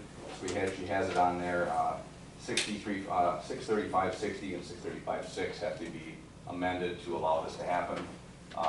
We'd like to have a digital billboard in the village, and then to do so, we could have the village on there. And we have talked about events here coming on, but wherever we install these, we have the local municipalities on them, as well as like Amber Alerts and everything else. So it's just really good for the communities. And it's on the edge of town. It'd be the one located up on Hillcrest Street that faces toward the north. Ultimate Detail Shop is. The detail shop is basically the property line. So it's on the outskirts kind of a town. It's in town, but. Right, coming into town would be a right-hand read. Yeah. So when you say digital, are you talking about those ones that like physically flip, or are you talking like digital? It's an oversized TV, but it has still images on it. We call it a digital, but it's LED lights. And it just has stills on it for 8 seconds or 6 seconds, and then it would flip immediately to something else. So not like flashing lights? It doesn't flash, it doesn't move, none of that, no. Yeah, like the Going on ones 494 on Lake Street, or Lake Road. So it's not like blinding. No, they have to follow the state Well, hold on, they're still in the highway, they're state highway, and the state's okay with this. Because the Lewins, they have to follow all those rules too. It's just was our ordinance in town didn't allow it, so he's just basically asking if we would like this to rewrite it. I mean, there's only 2 in town. This wouldn't be for anything new, it would be for existing. Yeah. That's where you gotta be careful. Oh, boy, here we go. You don't want to open up billboards any place in town. Right now, you specifically exclude those except for ones that were there. Now, if you're gonna do this, I would limit it just to your highway corridor up at freeway or something, so you don't have these all over the village. I mean, they're big money makers. Can we put it just to like the 2 main roads, like 12 and 63? I mean, You have to be careful how this is drafted. well, that's gonna be your job. Yeah, and that's what, if you're interested in doing it, other places have allowed these, that allow them just for the individual business, they look cool and they change. But you do have to be careful, to make sure they're not flashing, to look at the interval, how long it's there. And there's standards for all of that. It's just, it's your guys' decision, but be careful. I would be careful not to open up the entire village. So is there a different ordinance that you work with? I mean, you're in multiple communities. As he knows, there's multiple ordinances. Between billboards, so like Quick Trip has one, Baldwin Lightstream has one.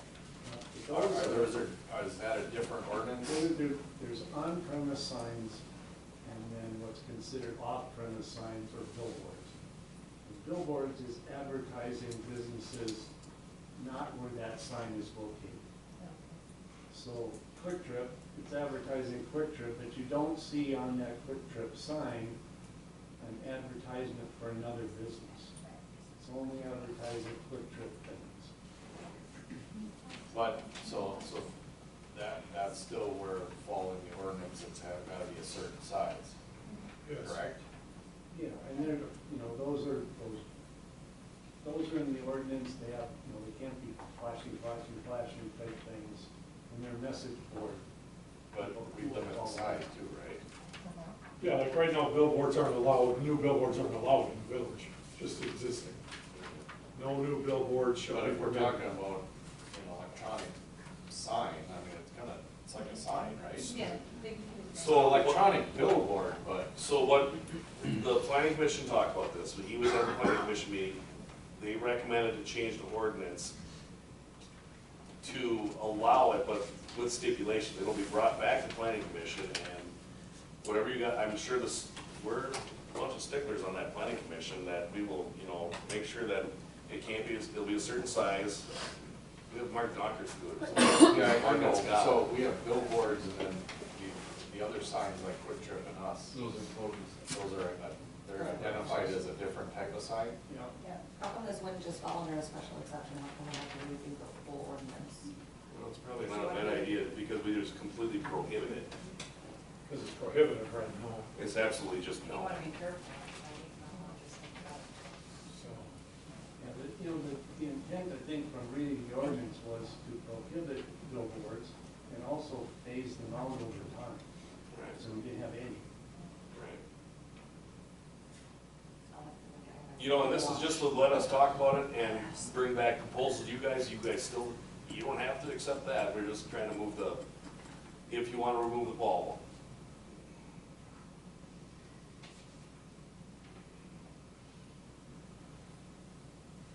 Do we know how big? The existing. Yeah, do you have, it's not gonna be the same size as the sign, is it? It's gonna be that big? It'll be the same size as what's there. What is there currently right now? It's either 12 by 24 or 10, 6 by 22.9. You didn't have that information in here? Pretty sure it's 10, 6 by 22.9. That's very specific. I'd have to look back at the market we talked about, but same size as what we're trying to modernize what's there. So right now, it's a wood pole, we call it static steel structure, and and that's the way it's existed for years and likely will exist for years. We'd like to modernize it so we can use more slots on it and in turn give back to the village as well, let them be on it for no cost. So we're trying to help everybody out with doing this as opposed to leaving it as it is. Do we have an ordinance on like building new billboards? This Not isn't. allowed. So building new ones. This says as soon as they alter it, it must be permanently removed. Oh. No new billboards are permitted in the village of Baldwin after the effective date When of they this. came out with this ordinance, they didn't like billboards. When was this last relaxed? Is there a date on it? No, there isn't in this codification, there's no dates on it. Maybe that Go was to the top of it to see if there's any visible. the time. Special exceptions were March of Picture a 13. billboard every Okay. 100 feet all the way down the road. Well, I really need that on Boring Drives, but I think Baldwin's beautiful, so I don't need a bunch of them. But, I don't have any problem with the conversation of modernizing them, but I think we need parameters around making sure that it doesn't turn into a billboard explosion, to Paul's point, and there's probably some technical things that are way outside of my scope that we should build in there as well. We don't want hazards for people who are coming through. We are like a cabin country and commuter town, so people here late at night and early in the morning on the roads, and just want to make sure that, doesn't get wild, crazy billboards flashing all over the place. I'm good with sending it to Paul, coming up with something. Well, you want to back the planning commission. After Paul comes up, can you come up with some draft? Yeah, I'd like a little direction as to, do you want to just limit this to the existing ones that are there? that Yes. can be Yes. operated? Yeah, because there's only 2 in town. Yes. And the other one in town, you said it's not even feasible because, what was the? We can't do it the way, as it stands right now, the power lines are in our halo of safety for our workers, so we can't. That's right, that's their do stuff like that. company It is rule what it that is. they cannot make that an electric sign because of the power lines. You can draft it for that specific billboard on that end of town, and then, help us put some parameters around it, Paul. And then send it back to the planning commission.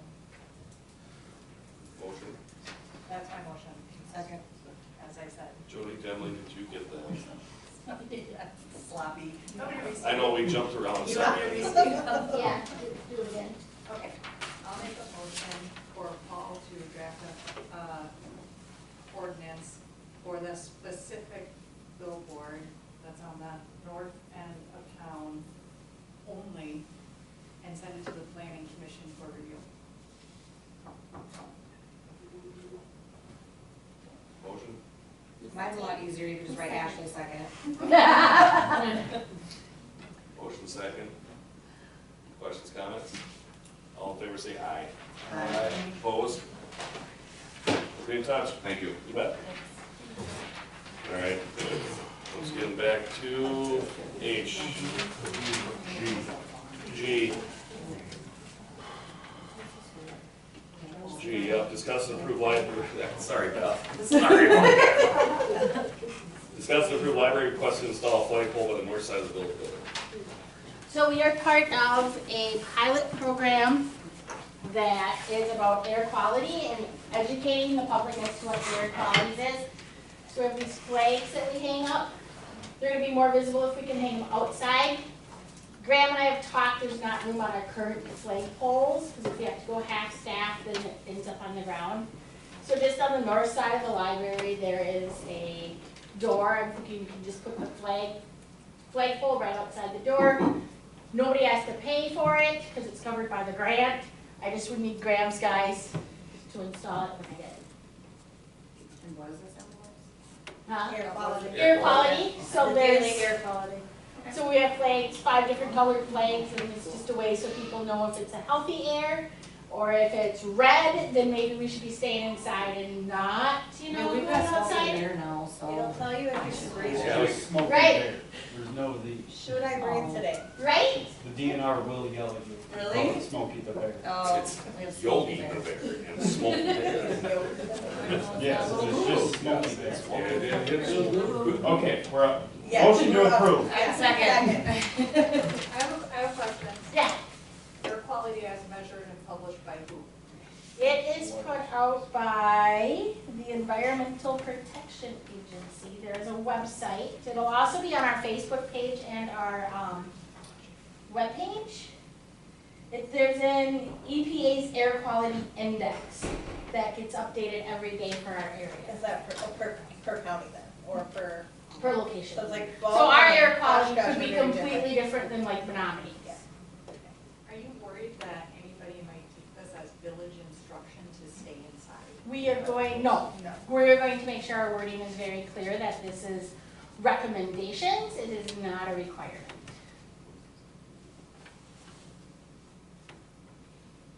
I'm thinking there'll probably be more questions from just on the street than anything. I don't think it'll be like suddenly like, oh my God, there's a red flag outside the library, we should all stay home. Right. You know? Right. My thoughts. Okay. Those are my questions. They got me thinking about it now, like, that's like a valid question, like, what's going on here, like, oh, really? I think it's more for those people who have respiratory problems, right? So somebody who has allergies and asthma induced from my allergies, right? If it's really smoky outside, I have lots of problems. So I just don't So want to, those I kinds was of just things. thinking, like, I don't want to get the village in trouble for, like, somebody saying that, you know, we're giving health advice. We can put it, Or, you know what I mean, just those things, we can put a disclaimer on it, just put a disclaimer on it that says, this is not, don't use this as health advice type of thing. That's simple enough to do. People do it all the time. And who's changing the flag? The staff does. and then how big is this flagpole? How big is it would just be a wall mounted one. So not very tall. It's gotta be easy for my staff to, It's not like you're raising it up. we're not raising it up. Flying it high over top. No. What's that flagpole? I thought she was gonna put a Well, you 10-foot can do flagpole wall up, like you can see it all across You can do town. a wall mounted flagpole. So it's that's- not like everybody they're has not their super house. big. There's no headed. Okay, I'm good, thank you. Those are my Paul? questions. It sounds like you're just sort of gonna advertise the alerts that are already put out. Yeah. Correct. I mean, you hear them on the news, you hear them on the radio, Sorry, as far as public. We're just making it more accessible to everybody. So somebody's gonna come in on Sundays? No, we've been given permission that we don't have to change it on Sunday since we're not open. But if I am in town, I will do it myself. Is that from the EPA? What happens if something blows up on Saturday night and now we don't know?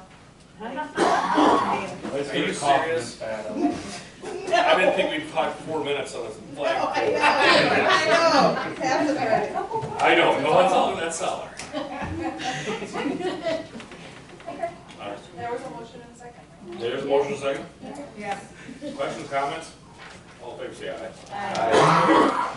And for those that care, Wilder up 1-0. Right. First 34 seconds. Yeah, 34 seconds into the game. It'll be 6-1 by then. Oh, H, discuss and approve design for a village building directional signs on Highway 63 and Cedar Street. Whose idea was this? Mine.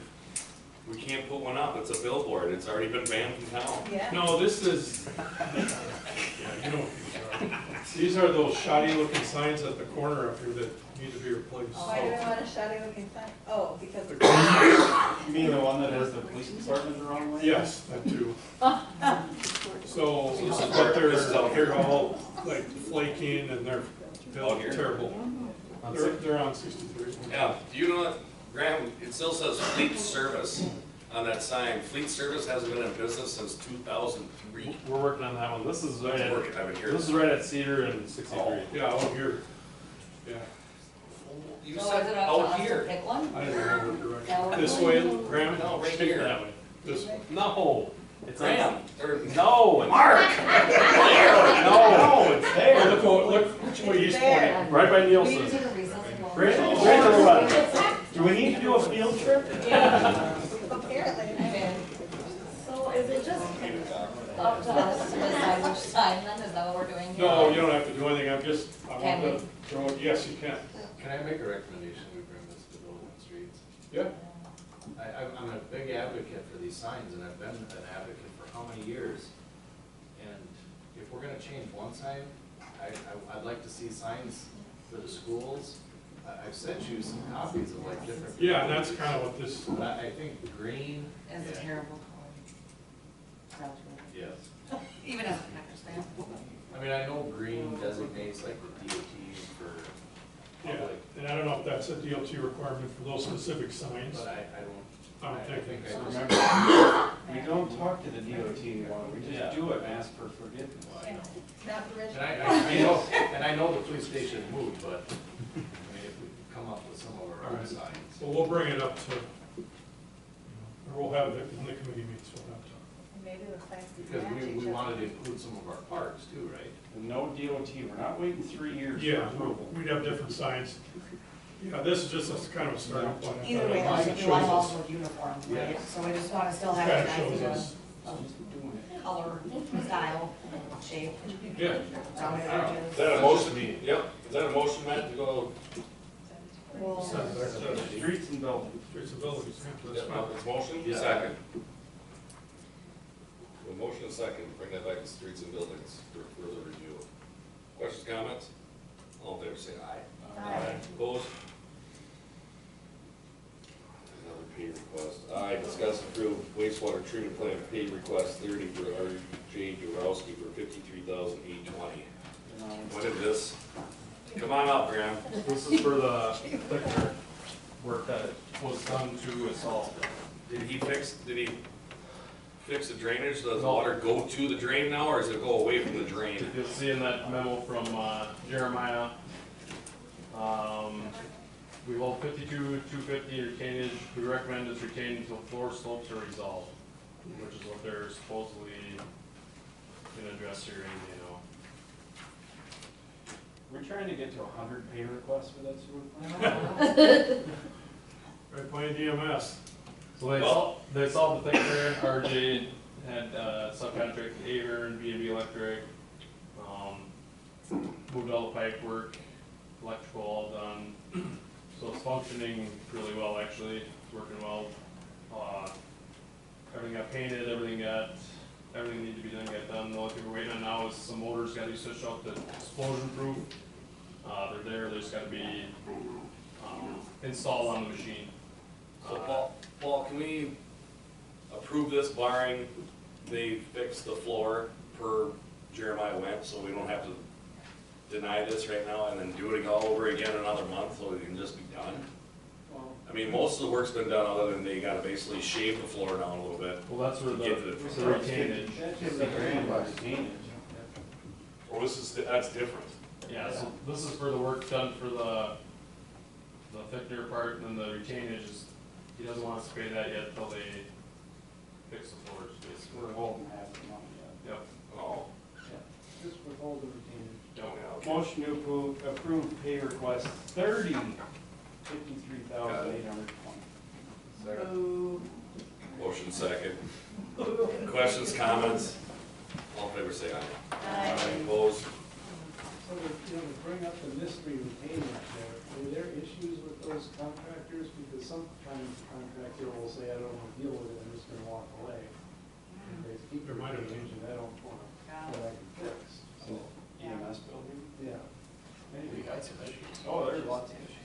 3 roofs? Our old company did that one time, it was just, Not worth the hassle. it was, yeah, $8,000-10,000 worth of restoration they had to do, and they had already made their money, they just walked away and said, you can keep it, just walked. Remember, you just take it. Alright. Jay, discuss and approve $1,000 donation to Windmill Days Committee for fireworks. Didn't we give you? Didn't we give you money already for Windmill Days? Possibly, yes. So this, Jody kind of handles our fireworks portion of it, but they're a little bit costlier this year, and so Jody and I thought we could bring it to the board for Melissa's. We don't know where the money's gonna come from, do we? Fireworks licensing fees. Oh. Spend all that on all the deal. No, we've got, there's some in there yet. The thought was since that comes from the fireworks companies, it should be them buying fireworks from them. Right. Should be done then. It's already being paid for the people through them. Right. Nice little circle, like, Yeah, it is. there's one. to approve $1,000 donation for Winter Days Second. fireworks. To come from, It comes from Permits. fireworks permits? I feel like there's a fancy name. Oh, okay. We got a motion second? Questions, comments? All in favor, say aye. Aye. Opposed? Okay, review and approve Windmill Days Committee request to access downtown sidewalks for business showcase June 4th, 2026, 10 a.m. to 8 p.m. So. Nope, no? I was just waiting for somebody to jump in to say approve, but, all right. Okay, so I was talking with the business owner over coffee, and we were just thinking back in the day, Baldwin used to have all the sidewalk sales during the festival, like the businesses would go out there, and so we just thought it'd be a really great time to do that again. Plus, family night kicks off about 6, so if we could drum up some business downtown, get people, the garage sales start, you know, highlight the downtown a little bit. I walked around and talked to most of the business owners that were accessible that day, and I know my person that I was working with has talked to some other ones, and most people are in on it, even if they don't like have things to sell. Like I went to Bolts, I mean, they have things to sell, but not like merch per se, and they were also interested in showcasing the downtown in that sense. It wouldn't be till 8, it'd probably be like 5 or 6-ish, because then we'd like to transition into family night. So what would be required for that? Like shine, like barricades of sorts, or just? No, they would just have tables outside their businesses and sell the merch that they would like to, and, I'll make a motion. Second. Motion approved, Yes, sir. motion second. We could do a buy one, get one toilet special. Yes. Don't flush your life down the drain. Stop it to see us today. Maybe the toilet that the kids have to reach in and get Yes. the candy. It's over there. Any more questions, comments? All in favor, say aye. Aye. Opposed? 6, committee reports. A, Public Safety and Personnel Committee. Our most recent meeting that we have a few more coming up, but it's mainly around some of the sourcing and job descriptions of stuff in the administration office. And we're still, it's all ongoing yet. No action. Good. Still more conversations right now.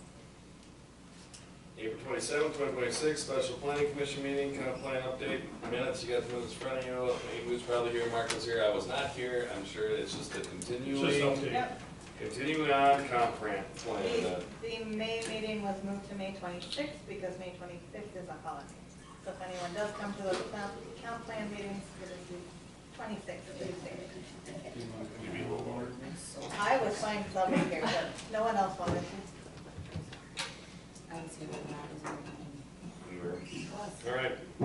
Review Village of Baldwin draft comprehensive plan chapters. Yeah, there's really nothing, they're just in there for updates, so there's no action. Just wasting ink. That's about it. Review previous chapter revisions. That's what we did in the meeting.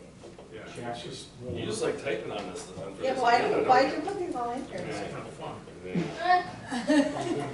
Review agricultural, natural, and cultural resource chapters. That's what we That's what talked we did. about. We did. Yeah.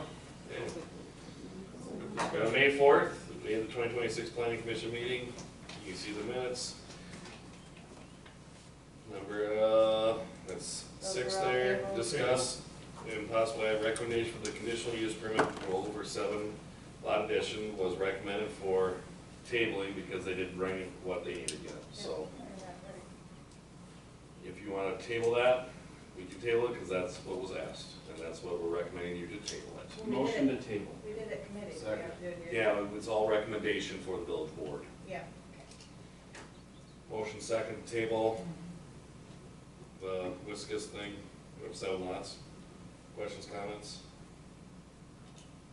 All in favor, say aye. Aye. Opposed? Same thing with the CSM. No. Did we, yeah, did we table this? Yep. And then we table the CSM too. Both of them. So yeah, that's also, Motion to table the CSM. Second.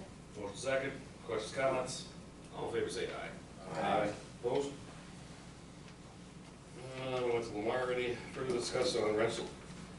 The further discussion on the residential driveway path. Boom, here we are, gonna stall It's not documents. up. I know. Well, The thing is with this driveway thing, we have one that's in violation that they're waiting on something for us to do. Are we gonna force them to cut it out because they didn't get the building permit and they put it in? And the neighbor down the road did put it in, didn't get a permit, but was lucky enough to be called out on it before they built it and put the concrete in. And, you know, it's for these campers, and we have a resident in here right now that texted me the other day, was wondering if it was becoming a sales lot for campers over on his street, which is behind me. Right, Dale? It appears that way. Yeah. So, I mean, we gotta come down, we gotta figure this out. And we're gonna have to notify this, what we're gonna do if they're gonna force them to cut it out. Or, I mean, I'm sure Paul will tell me no on this. If they do that, can you put does the village put a fine on somebody that's, you know, pretty hefty? That might be cheaper to actually remove what they put in, or can we not do that? Well, your code probably has a provision in there for daily fines. Those fines may not seem like much, but they're daily. So if it's $50 a day, $25 a day, that adds up. We can only go so high in the daily fines though too. I think we ran into something with daily fines with Nate Lee's, Chief Kruger was over there giving daily fines, and and there must be a limitation, like no more than $25 a day, more like probably $10 to $15 a day. I think it's 25. And then after so many days, it increased. Right. So you can file those citations. And, you know, go through that, if I go to municipal court. Right. Go through that process. Is that something we need to be drawn up, or obviously put in this driveway ordinance too, or? Well, I'm sure it's probably in there already. It's just with the code. Okay.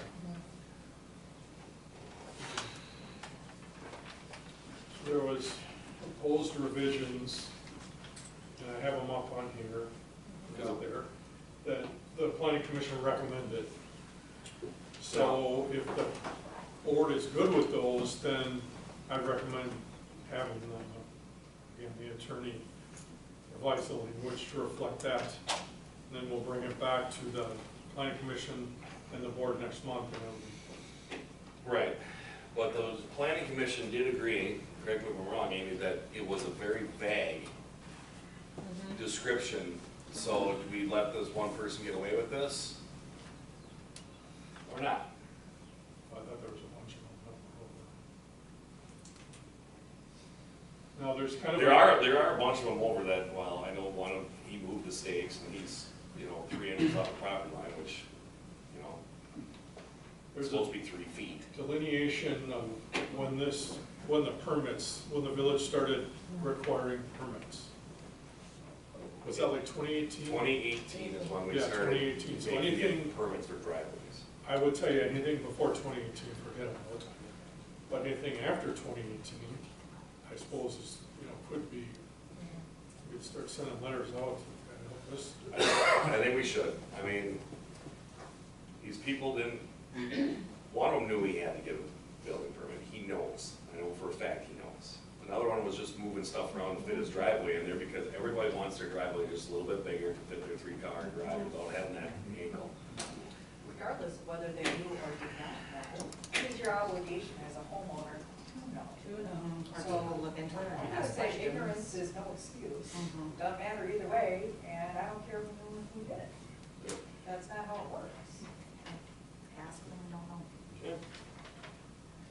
Well, I mean, I like this. Dale, we all agreed that's, this new wording was good for the driveway. You know, I think, you know, the code says what it said. Eric went through and looked at it too, you know, and it's like, all the houses were built under the same code.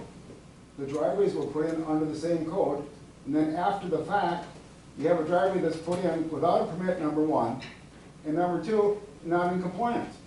Now, to me, if you're not in compliance, take the damn driveway out, you know, or pay fines of $50 a day forever, or whatever it's gonna be, you know? I mean, I don't think, it doesn't set a very good example for people in the future. And you look at the other new building that's done out there, the drivers are being put in the same way they were. If you got a 3-car garage, go look at the driveways, they got an angle to them to the third garage. You know, so, you know, unless you wanna go in and totally revise the code, which if you can, you know, the planning commission, we're gonna be charged with reviewing all the ordinances and all the codes, so, you know. But I think you need to take action to have this done. That's my opinion, but you guys do decide what you want to do, you know, because I'll just let you know too, I think it will be a fight, so. And the original was done in 2018, it wasn't like it was done last summer. It's been in since 18, I mean, we're in 2026. So Lance, regardless of the width of it now, it exceeds that 24 feet, depending on, you know, the edge of the driveway right away discussion part, it exceeds that 24 anyway, correct? The total at the road there? Right, yeah, that's, yeah. See, yeah, you can talk right away all you want, you know. Right. To me, if you look at all the houses that are done, they're all done the way they're supposed to have been done. On the left or the right diagram? So the right is what it currently kind of was, correct? Yeah. Or that's the interpretation is 24 feet. It was that 33 foot that threw everybody off, wasn't it? The 33 foot? It was. 33 foot from center line? Right. Right. Yeah. That's what the discussion evolved from in the first place. But see, that depended on the property. Right. It's not a universal thing, and it's one of the hangups some of the people have. Isn't it the one, well, it's my left here, but it's 24 feet all the way up to where the dotted line is there? Isn't it 24 feet from the right of way further down? So the other one wouldn't be, because that's wider than 24 feet. We're making them do a 24 foot at the gutter line, not all the way up to the 33 foot. Right. It's from center line. Okay. That's what it was before, and that's what we, because the one on the right was the revised one. No, I think you're wrong. I think it's opposite, isn't it? Is that right, wrong? That's what I was thinking. Because the issue is that they're going to, if you go to 24 feet, they're not even going to 24 feet, they're going to 30 and angling it right away, so at the road. This is the way it is, this is the way it is now. Yep. Some of them are, you know, the real question is, who owns, the village has a 33-foot right-of-way is what the key issue is there. Yeah, so And then, so the interpretation is, you know, is it 24 feet, you know, on the 33-foot side of things? To me, it's, I'm with Graham, it's a street, it's what's on the damn street is where the 24 feet should be. Right. So we're saying one on the left, right?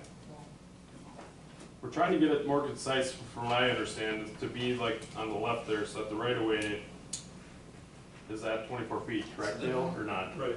Well, then I'm completely confused, because this is the proposed one? Yeah. That's the proposed one. Yeah. 24 feet measured all the way up to the right of way. I screwed that up, because I thought that was the one. I mean, you want a 24 foot entrance at the road. Now, the one I'm talking about out of compliant, the two that I'm talking about actually, I think he's at 30 foot at the road. Right, Dale? More than that. Yeah, it's more than that. It's more like. Because I mean, if they want it at I guess 24 it's foot more at the like road, 40. why are you gonna make them go up all the way up their driveway and try to make that angle if you're backing up a trailer? Then I screwed that up, because I thought this is the one. So the one we originally had. Technically, the one on the left, it's at back a curve, it's only 12 feet. Right? From the curve. Roughly, yeah. From the curve, it's like Roughly. 12 feet that you need to maintain that 24 feet, right? Yep. Which I think that's what mine is at home, when my house was built, And then you may go up. 2002. And then it And then you may go up. So yours looks like the one on the left. Yeah. Good job, Matt. Good job, man. Can we send it I back think- to planning commission, I suppose? You explained it all wrong at the commission meeting? Oh, I gotta go back. Huh? There it goes.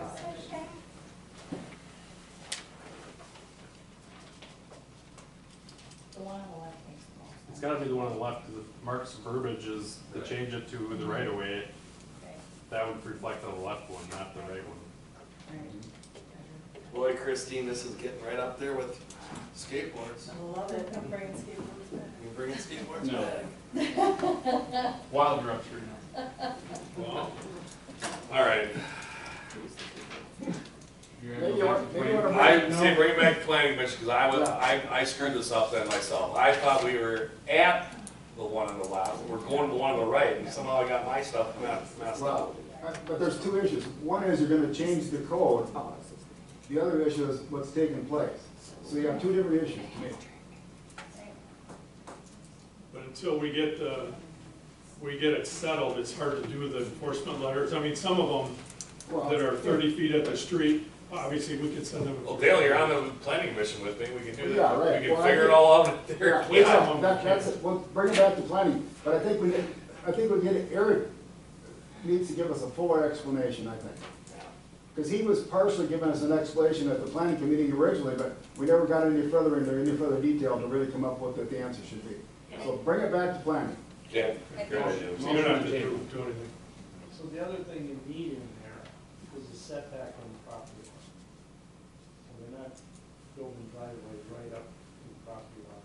So if there's three separate. There is a property line ordinance that has to be set 3 feet from the property line, or 5 feet, wasn't it, It's, Dale? yeah, it's on there for the location. Yeah, From there's the supposed to be a sides. setback. Yeah, usually you want more than 3 feet.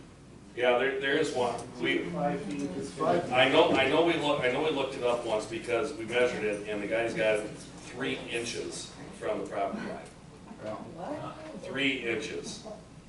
He moved the stakes. Yeah. And the concrete guy said, well, there's the stakes, let's start doing her. Oh, Lord, have mercy.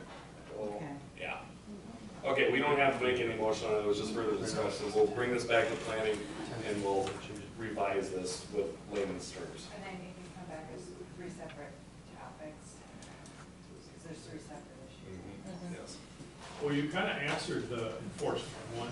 Yeah, the enforcement one The is. enforcement one can go ahead with the ones that we know are wider than 24 feet at the street. We can start with those. And when this is answered, we'll do the rest of them. Yeah. It'll be ones after 2018. So, I mean, we can start those. I think the board is.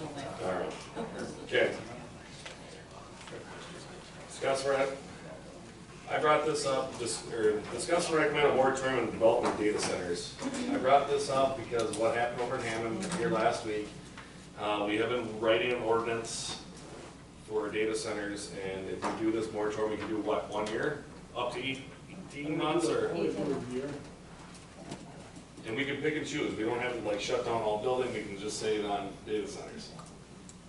Yeah, that's what the idea would be. You don't want to shut down all buildings.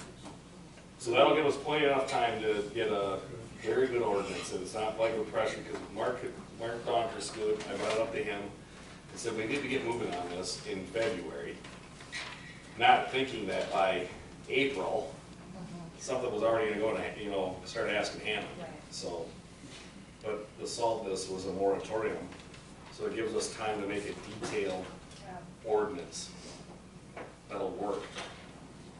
So Paul, does the moratorium have to be an ordinance? Can it be a resolution?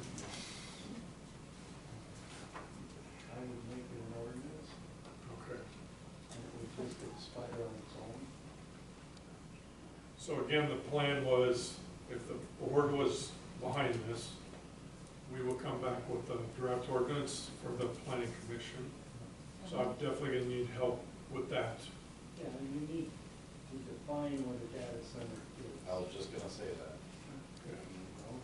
I was just gonna say that, because there's so many interpretations of data centers, like, what if we had a business come in and wanna put a couple server racks in a suite to do, backup of, a cloud backup, not a true, like, AI data center, right? There's so many interpretations right now. Not that Well, see, and that's why that's why I want the moratorium put on there, so we can just shut this part of it down, so we have time to, that's a great thing, I would never have thought of that. So now you're gonna be invited to a planning commission meeting. I'd love to, I'm in the technology Right, industry, and right. there's more than So I think if we just put this moratorium in, that'll give us time to go very detailed on this ordinance, correct? Like, we're just gonna do, there's gotta be a word for everything. I mean, well, so we don't shut down Baldwin Light Stream. We have it so tight also, well, sorry, Baldwin Lights, flip the switch like you did the other day. Seriously. It might be a data center. Yeah, you know, this is a tough deal because. It's grandfather. Look at the Sheboygan, It's a tough deal. and look at the definition of data center, and it's exactly what you're talking about. It's a tough You deal. know, you have Bitcoin mining that comes in, those are data centers. I mean, it's coming to. Is this affecting this moratorium? Is what? What these guys are talking about affecting the moratorium? So, you need to define it so you know what you're prohibiting. That's the key. Can't you just say any data centers? That's what it's gonna move to, is new. Or right now. Yeah, it's gonna be new business. For the moratorium. I'm just shaking my head because I just want this to be shut down for like a year so we can get an ordinance in. And you guys are making, well, looking at your point, I'm like, I'm not getting mad, but I'm just like, holy hell. How hard is this just to shut it down for a year so we can figure out a good ordinance? Yeah, this is the And now we're simplest. fighting over, we need an ordinance for the moratorium ordinance and definition of like, That's why I was hoping we could do a resolution. oh my God. This is why Sheboygan's I use because it's Anyway. simple, Right. sort of simple. You know, the data centers are new, the code, zoning codes didn't anticipate No. these things. No. Most places don't have anything Usually, on them. if there are, there's amendments to zoning codes to allow them. Because the way you interpret the zoning codes typically is that if it's not listed in there, you can't do it. And they call them warehouses. Yeah. Sometimes they give it on back. You know, the big one in Menominee, they changed their codes to allow it. And it never happened. But we'll put a moratorium on it for a year and. But now we gotta discuss what the data center is to put that on the moratorium. Yeah, we'll put language in there and you guys can see if you like. Okay. Right now. Stop talking. Well, I'm telling him to do it. I know, but you just start bringing up more stuff and you're getting me aggravated right now, Mark. You need to shut down that crypto mining operation and start. Crypto mining? Unless we're crypto mining for the village street projects, let's do it. That's That's a great idea. We got But 80. but we don't want it on my backyard, I don't want We have it here. 80 acres of swamp. Yeah, 5 billion. I put it up for sale. I can set a price on it, 5 billion. Good. All right. Motion. I'll make the motion. Put a moratorium. And whatever Paul defines a data center. Second. Motion second. Questions, comments? How long is your moratorium? 1 year, 12 months. Thank you. Yep. From From today. today's date to, Well, it's kind of late today, why don't we do tomorrow? You wanna get a whole day? yeah, 13th today. Today's the 13th. We're starting the 14th. May 14th to May 13th, 27th. You have 4 hours to get your data center in. Yep. Suckers. Any more questions, comments? All in favor, say aye. Aye. Opposed? Request for review of village code 635.60B signage vape and tobacco shops. Well, I think it's getting bright again, isn't it? Well, It is, yeah. it that seems to one be is. extremely bright. I don't know, do we have a lumens? Yeah, so I think I brought this up or requested a review of this at the planning commission, but that intersection, when you drive through there at night, is bonkers, strobe light flashing, and it is extremely distracting. Yes. And that's at night, and I would say in the morning as well, when you're at that intersection facing that shop, it's really distracting to drivers when there's pedestrians crossing there, and it is a school crossing zone as well.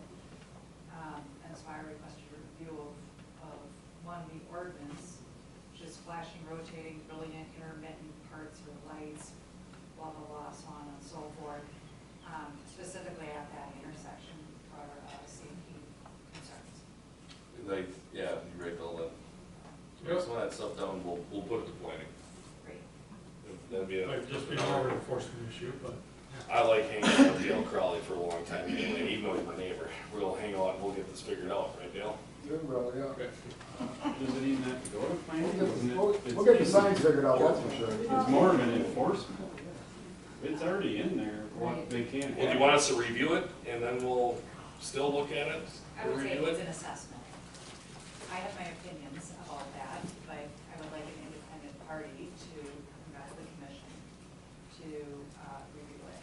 See if it violates. That's current right, law. let's just assess it, and if it's in violation, Do because that, I too. said so, it doesn't count usually, but that's, what I want the commission to assess it. Do they have to, or can you just have Chief Moore go drive by it then? Probably both. Probably both. I mean, I don't know if we have a lumens. I mean, Chad, what calculates lumens? You gotta have a special meter, don't you? DOT got that too? Maybe. Well, originally, the DOT had asked them to turn things out, because for the state highway, it was super, it's No, free. we did. We did. I thought No, we never had a DOT DOT. did. Okay. Good. We could. I'm in favor of either or. That's all. It's dangerous. We'll look into both. We do We'll send it back and we'll talk to Chief more about it. Kids watching the signs and that one. Okay. Request accepted there, Christine. C, Tourism Commission. May 6, 2026 Tourism Commission meeting minutes. Anybody want to bring, see the minutes? This seems to be like being drug out till I gotta get all the way, I gotta get it to my. you'll never get. I need the paper today, I came directly from work here, so. Oh, yeah, I got that, I did it on my lunch, one of my favorite pastimes on Wednesdays. And that, and the word search is top.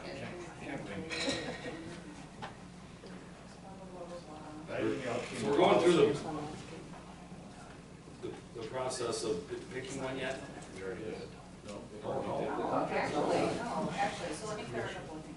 So, our last meeting, at the first meeting, we have 3 applicants, one of which is the Hockey Association.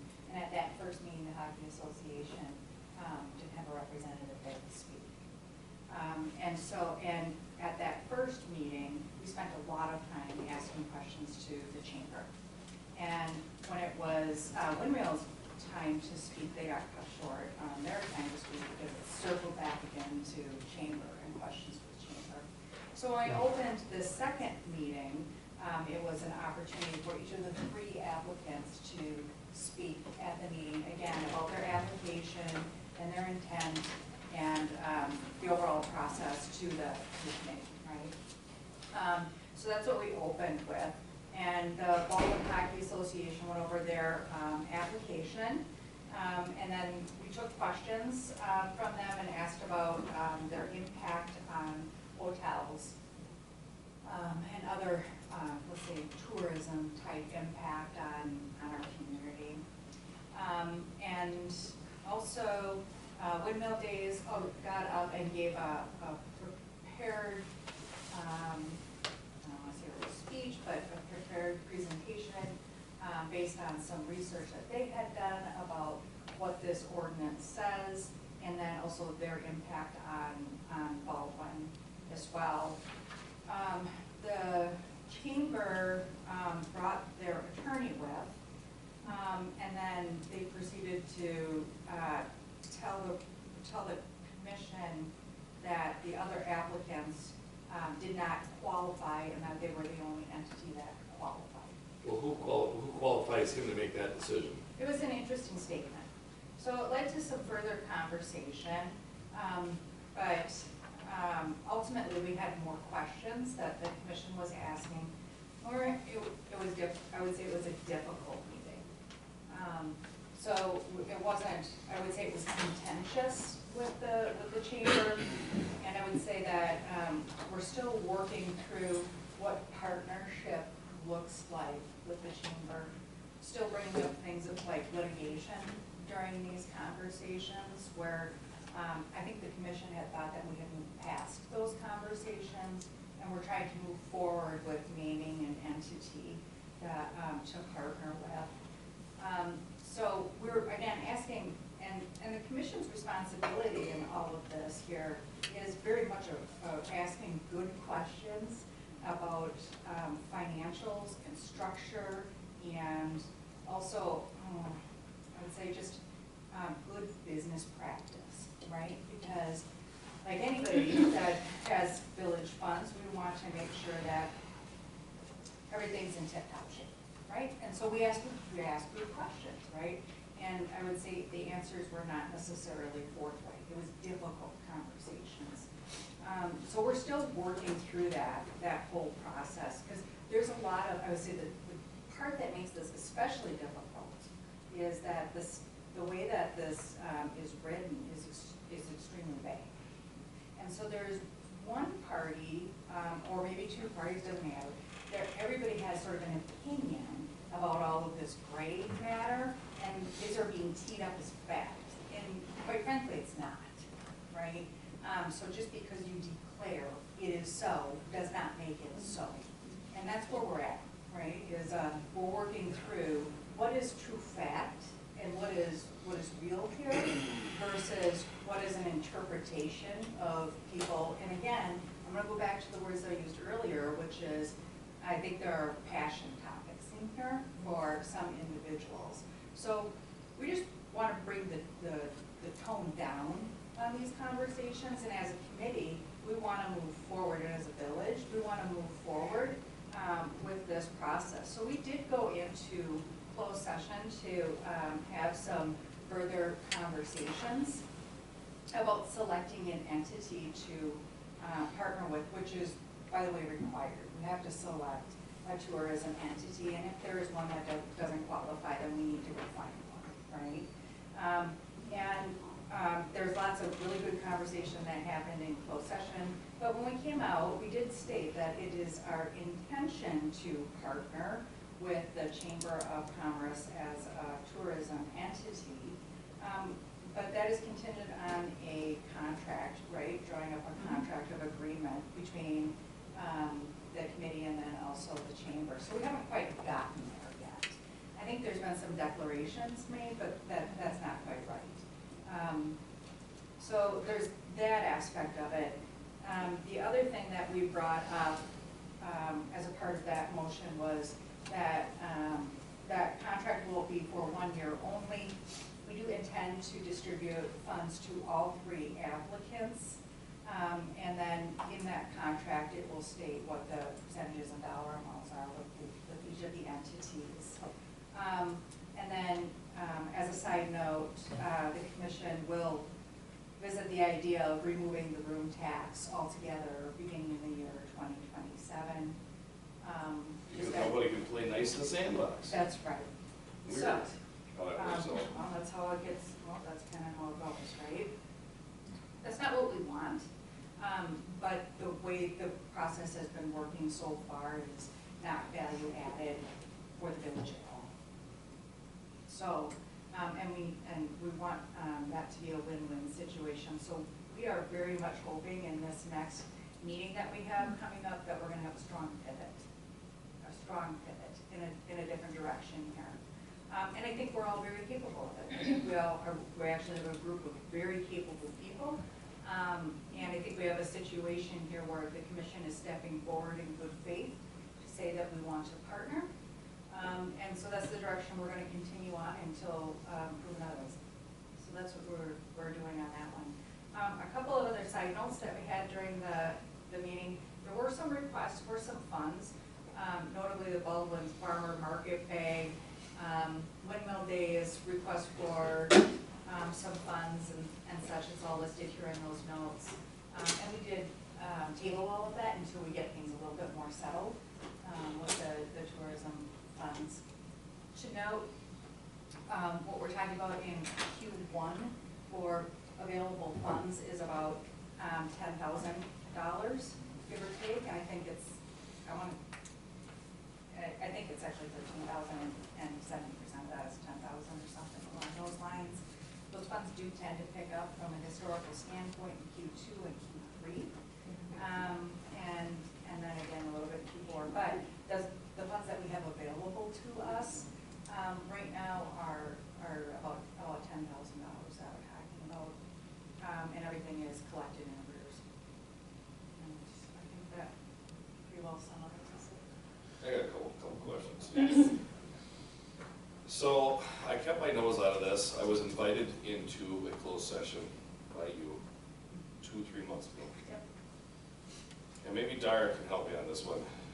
Why do you have an attorney? Because we were getting nowhere with requests for funding things. I'll be honest, Lance, it's been contentious, and I think that there is strong personalities on both sides here. And because of that, things spiraled. And people didn't know, I'll be honest, I didn't know if I could speak to anyone around this, because it had gotten so ugly. I cannot tell you how many times I have been out in public and been asked questions about certain people that are on our board, why we are doing this to the village, and all we are wanting to do is partner. From day one, we have wanted to have a collaboration. As an executive board, how this thing even came up, we challenged our executive director to come up with so that we could actually have more visibility and make better decisions surrounding some of our events. Does it make sense from a budgetary standpoint? Should we continue just because we've always done these? Do they make sense are they bringing in the dollars that we need? Are they bringing in the people that we need? Are they all of it related to bringing people into the community, and does it make sense? And so one of the things, so she reached out to resources available, and that was the State Tourism Commission, as well as the St. Croix County EDC. And both of them were working with her and said, okay, so show us where your distribution is from the tourism funds. And that was all news to any of us on the chamber. We did not even know that a tourism commission should have been in existence, that these tourism funds, how they worked and all of that. So that was all new, and we wanted to work with the village and understand where these funds were, how they were being distributed and all of that. And maybe it was because of the people that were involved in maybe asking the questions, but it got contentious, and we felt that we were getting nowhere. It was just, there was no end in sight. And so we hired an attorney to help us. So you did open up the eyes of the village. We had to go to Paul. We were doing stuff not correctly. Right. And that's, but we don't, just hold on. And this is not directed to personally attack on you, Dara. No, I'm not. But I mean, we were screwing stuff up. We should have had a tourism committee. They should have been meeting 4 times a year. We were not doing that. Funds probably weren't going exactly where we were because we were following in an old administration that we have now found out that we've been directed a lot of different ways that should be happening. But don't feel, why did somebody come and talk a little bit more than threatening to sue? That's where I think that got out of hand. Like, you know, absolutely. Let's play in the sandbox here. We're the Village of Baldwin, you're the Chamber of Commerce. We found stuff out that you guys weren't doing correctly either. Where this getting an attorney and threatening to sue, it really puts bad taste in people's mouths. Now, correct me if I'm wrong, Paul, if they did sue us, does that mean that we don't have to allow them to be on our streets because they could possibly sue us again? Or does Graham, like that sets up all of their barricades, say, you're on your own, you sue the village of Baldwin, I'm not allowed to work with you anymore? I mean, I don't think this was properly talked about, and I don't think everybody on your board knew this either. Yeah, they did. Everybody on the board accepted this? A lot of angry business owners. And I just want to make a statement on this. Like, I really think that went the wrong way. And I'm 100% in agreement with Christine if they decide you can't play nice in the sandbox, cut the tax. Then nobody gets it. Done deal. I mean, it's been upsetting to listen to what's going on here, and it's not against you, Tara. No, But I'm not taking it personally, it's business, and Mark, I'm sorry, but I'm gonna throw you under the bus. Did you or did you not have conversations with someone? And quite honestly, I was thinking that you and Terry's conversation went in a positive direction, and then the next thing we know, when we made the request to be on the agenda to request funds from the tourism. Yep. Sorry, it was conveniently, all of our other requests. So what are you asking that I did? That's why I wanted it. You didn't say what. What? Oh, she's talking about it. Yeah, so Oh, you had a conversation. him or me? You had a conversation. I thought it was with directed at Gary. me. No. I'm like, what did I do wrong? You had a conversation with Carrie in regards to what can we do as a chamber to basically help you make a decision or come up with. Well, how far back are you going? Are you talking last year? Yeah, this has been going on since Okay, August. so last year, July, actually. okay, so it was gonna go to August or September board meeting, and then I talked to Lance, and basically the decision, I think Lance told me, let's move it to the budget committee. So it went to the budget committee. The budget committee heard the presentation, and I think there's a disconnect here, and I'm sorry about this. Not from me, but this has happened several times here. It went to a committee or the board, and they took no action. So when they take no action, I'm sorry, that's not my fault. I brought it to them. I told Carrie I was gonna bring it to them, and they took no action. But why would it have to go, why would it not have to come, why would it have to go to the budget committee? Because it was a budget request. It's a budget request for funds that we have. It has to go through all that proper avenues. And then it was ultimately decided to go to the tourism There's committee. requests that come here. Ours went to the budget. Our requests have gone to the budget. So, okay. And So I'll be honest with you. taking no action was basically saying, the budget committee said, no, we are not going to. Yeah, they're not gonna consider it. Okay, Okay, look at the last tourism committee meeting. That $25,000 was put on that agenda for the funding for last year's events. Once again, the committee did not take any action on that, okay? They talked about it, Christine read it, but no action was taken. No motion was made. yep. Okay, so that, when I take it to them, and I don't care if it's me or anybody else, it doesn't matter. I just think somebody likes to really point fingers here and do a lot of things. I don't really care, but that's just how it is. And we know that there's history, unfortunately, and it's not me history, but it's with the organization here, okay? We can't get away from that. But I put it on the agenda, and it was brought up, and no action was taken. That's all that happens all the time. It happens all the time. So I don't know what else I can do with that. I mean, I can't stand on my head and say, you gotta vote, you know? So my ask is, I want to make a collaborative partnership. We're all on the same, trying to do the same thing. Okay, so Right, I'm gonna say something. Then Yeah. drop your attorney and get rid of them. Okay, first of all, and I won't get into the attorney part of it. Not this last meeting, but the one before that was very good, I thought. Because you and your president said, I think your president said, you know, maybe we should try to collaborate on this. And my understanding was that didn't go very well when you guys left the meeting and it was talked about, because I don't even know how conversations that we have, but people heard it in the parking lot. So- It doesn't matter, but what I'm saying is, then the next meeting, you come back, and not used personally, Yeah. but all of a sudden it's totally adversarial. So I don't get it, because we were talking collaboration 2 meetings ago, and all of a sudden, poof, that's gone. Well, I think that settles it pretty cut and dry. Nobody can play in the sandbox, and we have to have a organization approach us with an attorney. Why do we even have this room tax anymore? Right. Get rid of it.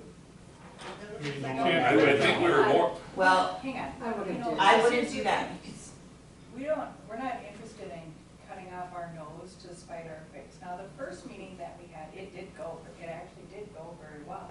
And there was all this open dialogue and all this open communication, and I would say the communication between the commission and the chamber are just fine.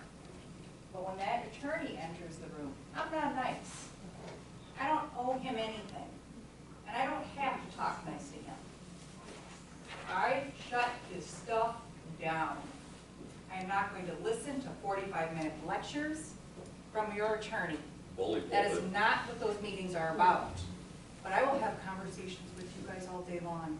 And I I am told you open that. to it. I am. So you came back in here with the attorney and started grandstanding again and derailed the entire process. The whole tone of the process changed and it reverted back to nonsense.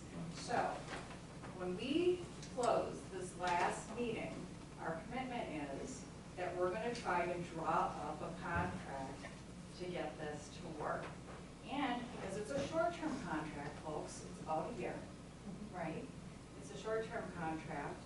It's not locking us into forever, but it's giving everybody an opportunity. Because if we cut this room tax, like, then no one gets it. Right, And and that's not what we want, and that's not what they want. No one wants that. But if it continues down this path with bringing the attorney forward and all of this nonsense, then we will literally be left with no choice. You're trying But to I don't talk to think a we've local, exhausted it. yeah, you're trying to talk to a local organization. You can't even talk to the leaders of it. They have to go through an attorney. That's ridiculous. Right. And so I think though, after this,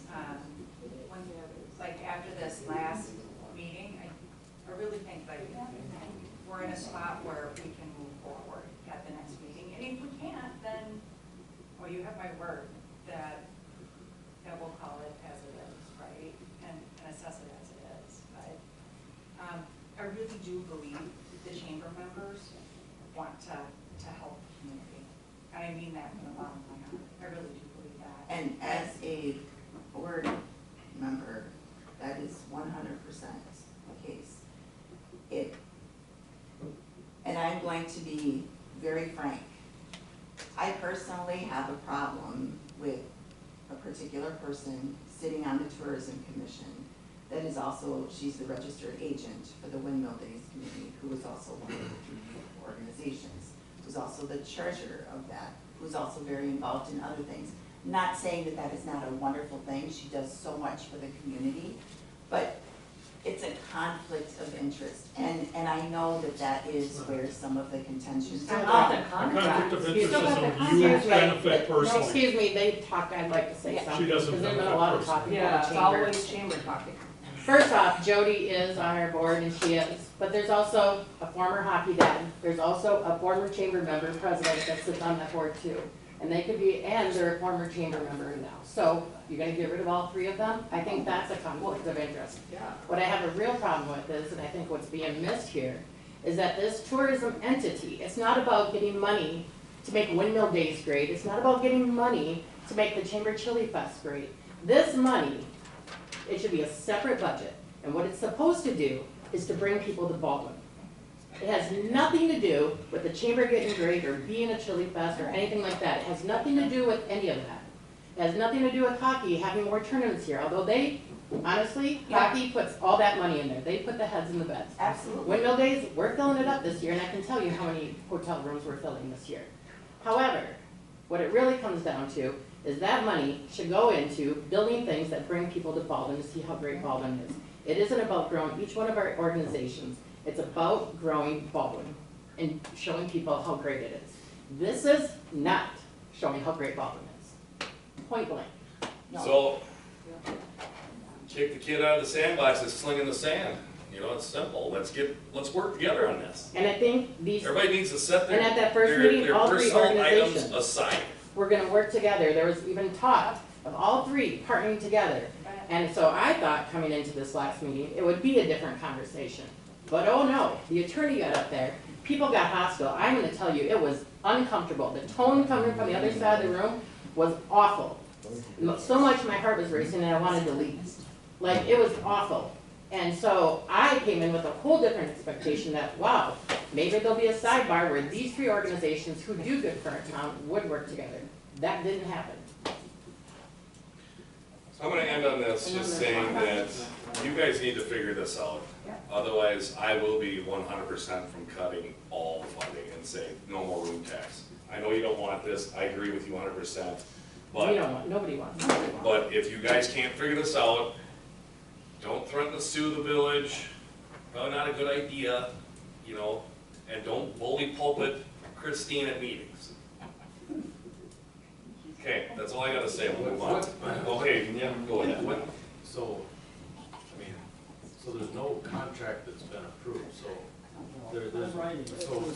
okay, so then, I guess what I read today in the paper is it's contingent on a contract? It's contingent on an agreement, because. But you've been named? Once the entity. But you've been named? Once the entity is named, then it is up to the Tourism Commission to come up with a contract to enter into with said chosen entity. And that is where Christine was saying that it's been on the table for a 1-year contract. Normally it's a 3-year contract, but a 1-year contract with the chamber to So it basically. officially hasn't been, officially nothing. No. Officially, the commission has named a tourism entity. That entity and the village tourism commission has to basically go into a contract together. The entity has been named, now that entity and the commission have to So go what if you don't come up together. with a contract that you guys agree with? So then they, you know what I'm saying? Like, it's a little misleading. Okay, we're done. I got what, we're done with this. We're moving on.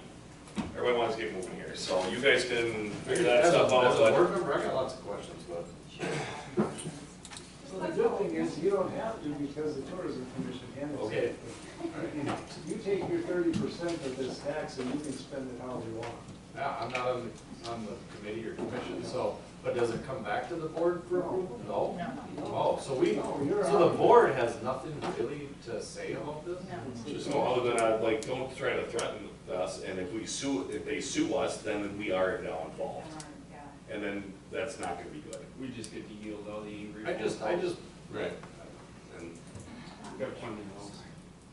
it's so disheartening to live in Baldwin, work in Baldwin, volunteer in Baldwin, and just the amount of, I don't know, disrespect that we get on Facebook and in the public, and I don't know, it's tough, it's very tough.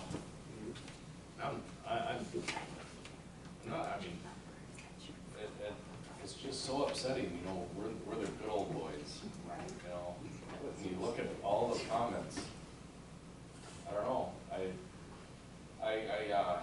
got my name put on the roll on the board, you know, I got nominated to do this because I have passion for our community, not to butt heads with everybody, we call names, and we call the good old boy, you know, Lance, we call names.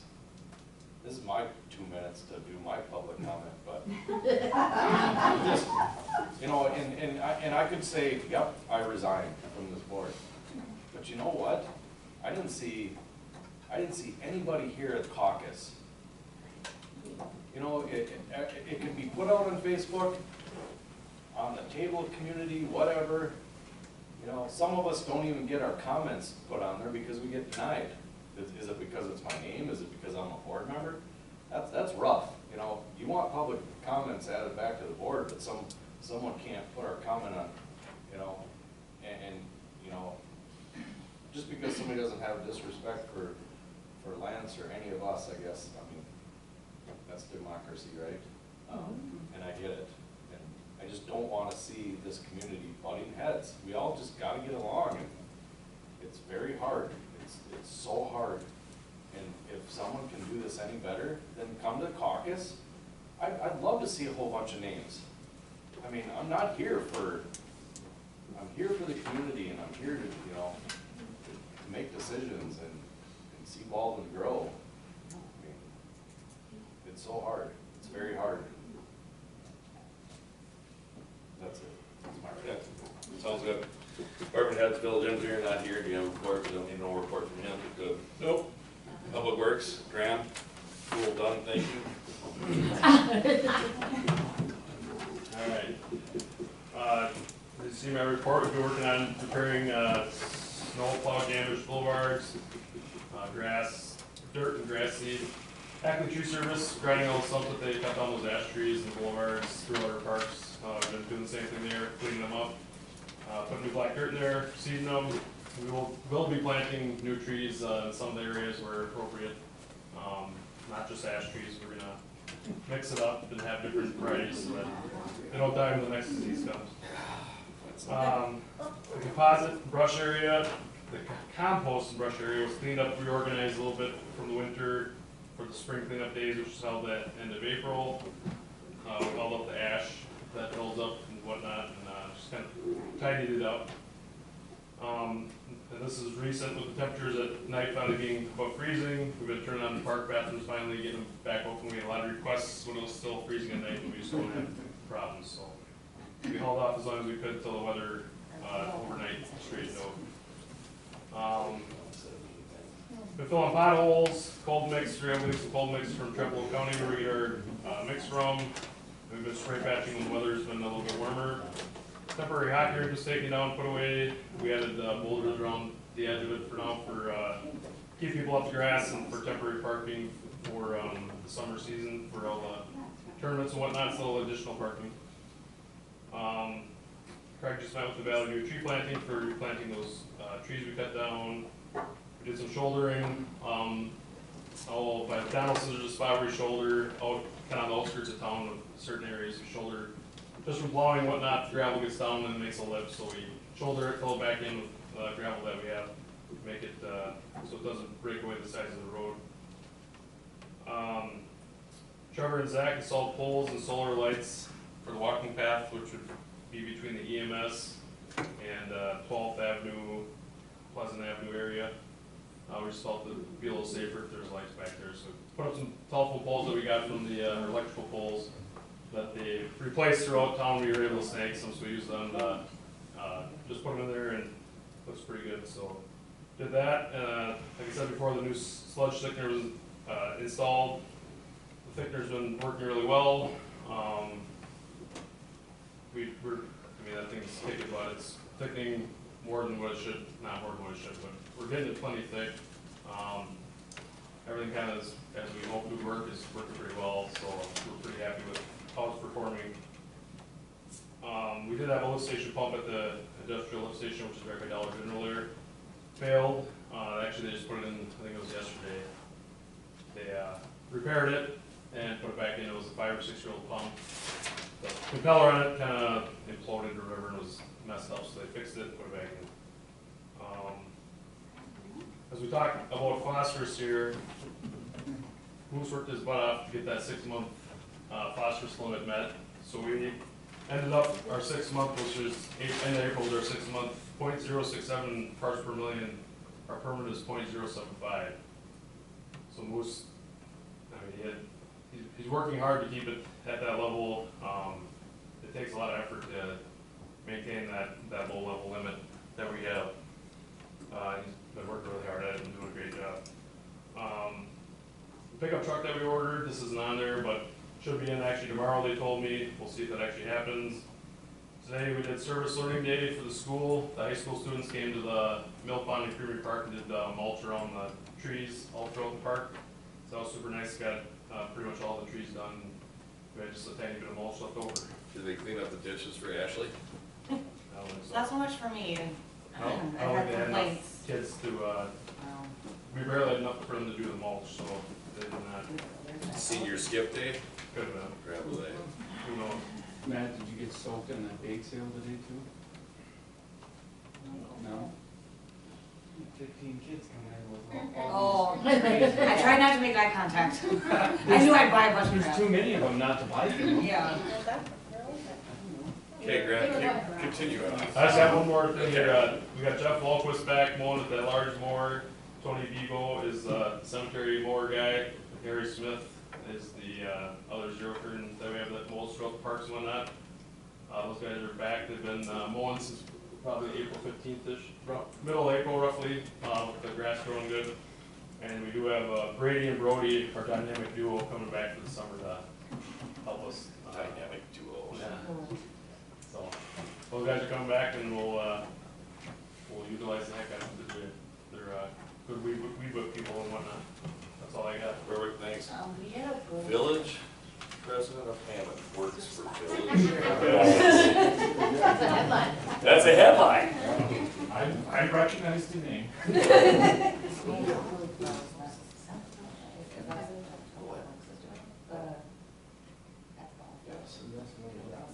That was Christine.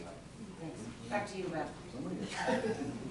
All right, so we started off with the school art show. We had between 170 and 200 people at the opening reception. This was artwork from all three of the Baldwin Woodville schools. It was put up for 2 weeks in the library. People really liked it. They hope we do it again in the future. The art teachers are already talking about next year's show and how we could put more art up. So we did Earth Day. A few days later, we had 4 activities. The plants were donated for our plant bingo by the Pleasant Valley Greenhouse just north of town. We had 27 people come for those 4 activities. We had the popular author Alan Eskins, who wrote things like The Quiet Librarian, lives over in the Twin Cities area. We had 27 people come and listen to him. And then some of you may recognize Deb Kiefer. She used to be a Baldwin Woodville teacher. I think she told me 5th grade. She wrote a book, and so we had her in as an author visit. We're starting Euchre for the last Thursday of the month. If it grows in popularity, we can move it to weekly if people want. So sounds like he wants daily.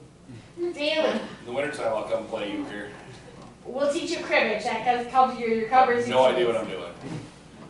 You can have I don't lessons. have. We're trying Farkle, that is a dice game on Wednesdays. And then Friday mornings, we're trying a brew and banter group. We did open a seed library with funds from the Master Gardeners. We currently have 43 kinds of seeds that people can get. So what that is we take a larger package of seeds and break it down into smaller packs. So it's more for, you know, if you're not putting in a 100-foot by 100-foot garden like I used to do as a kid, it's for, you know, you just want enough for fresh eating kind of concept. I'm working with Debbie Walters, where she got some grants to redo that sign out by the rock. So it's going to have the history of the rock, information about native plants, and then kind of a picture showing which native plants are in there so it's easier for people to identify. We're working with Windmill Days and Layla for that Civil War Day. We're going to try and get in an author and some other activities. And we also had service learning kids in today. We had 16 of them in. They washed all the library windows, did a lot of our summer reading prep, pulled 180 some DVDs that we'll be removing from the library. So yeah, so I took 16 of the kids, just so you know. But I fed mine. Did you feed yours? Okay. Mine were fed cookies and apple juice. And then I gave you just some first quarter numbers. So in the first quarter, we had 10,450 visitors in the library, 370 computer users, 84 people or groups used our meeting rooms. We had 7,644 checkouts, 31 new patrons. We added 386 new items, had over 2,000 website views, close to 57,000 Facebook views.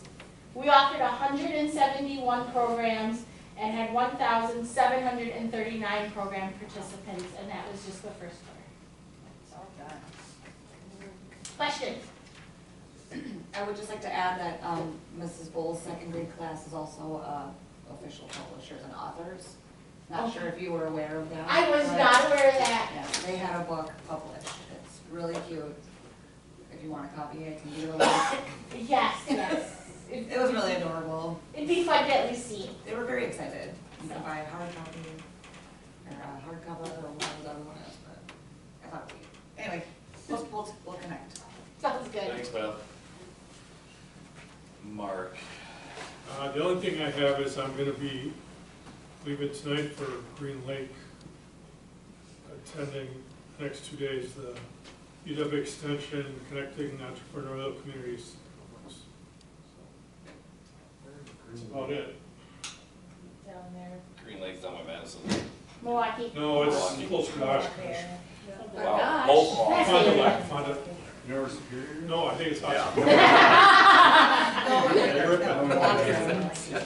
Well, that's up in the Iron Ranger. All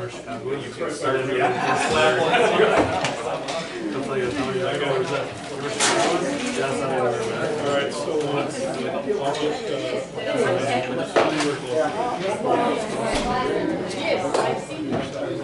You know, we might have to sleep here. We have to be back in a couple hours. So you can't get to sit around the meeting for entertainment or because you're bored? Usually I have an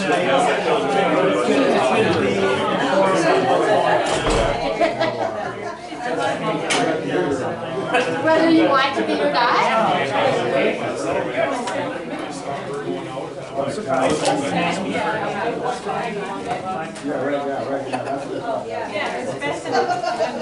My wife gave me a bunch of library books here. Well overdue. Okay, all right.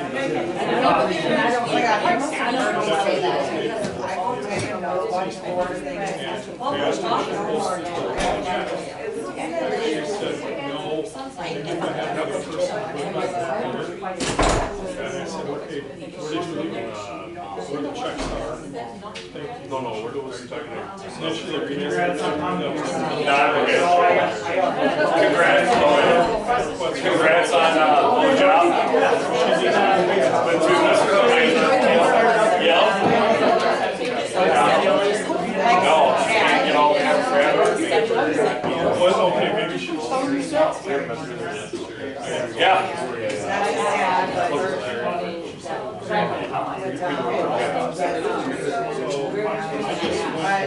Yeah, I seen that they got all kinds of markings on the Maple Street there.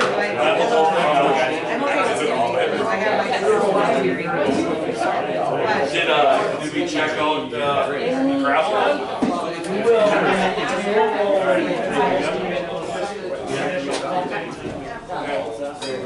Come on,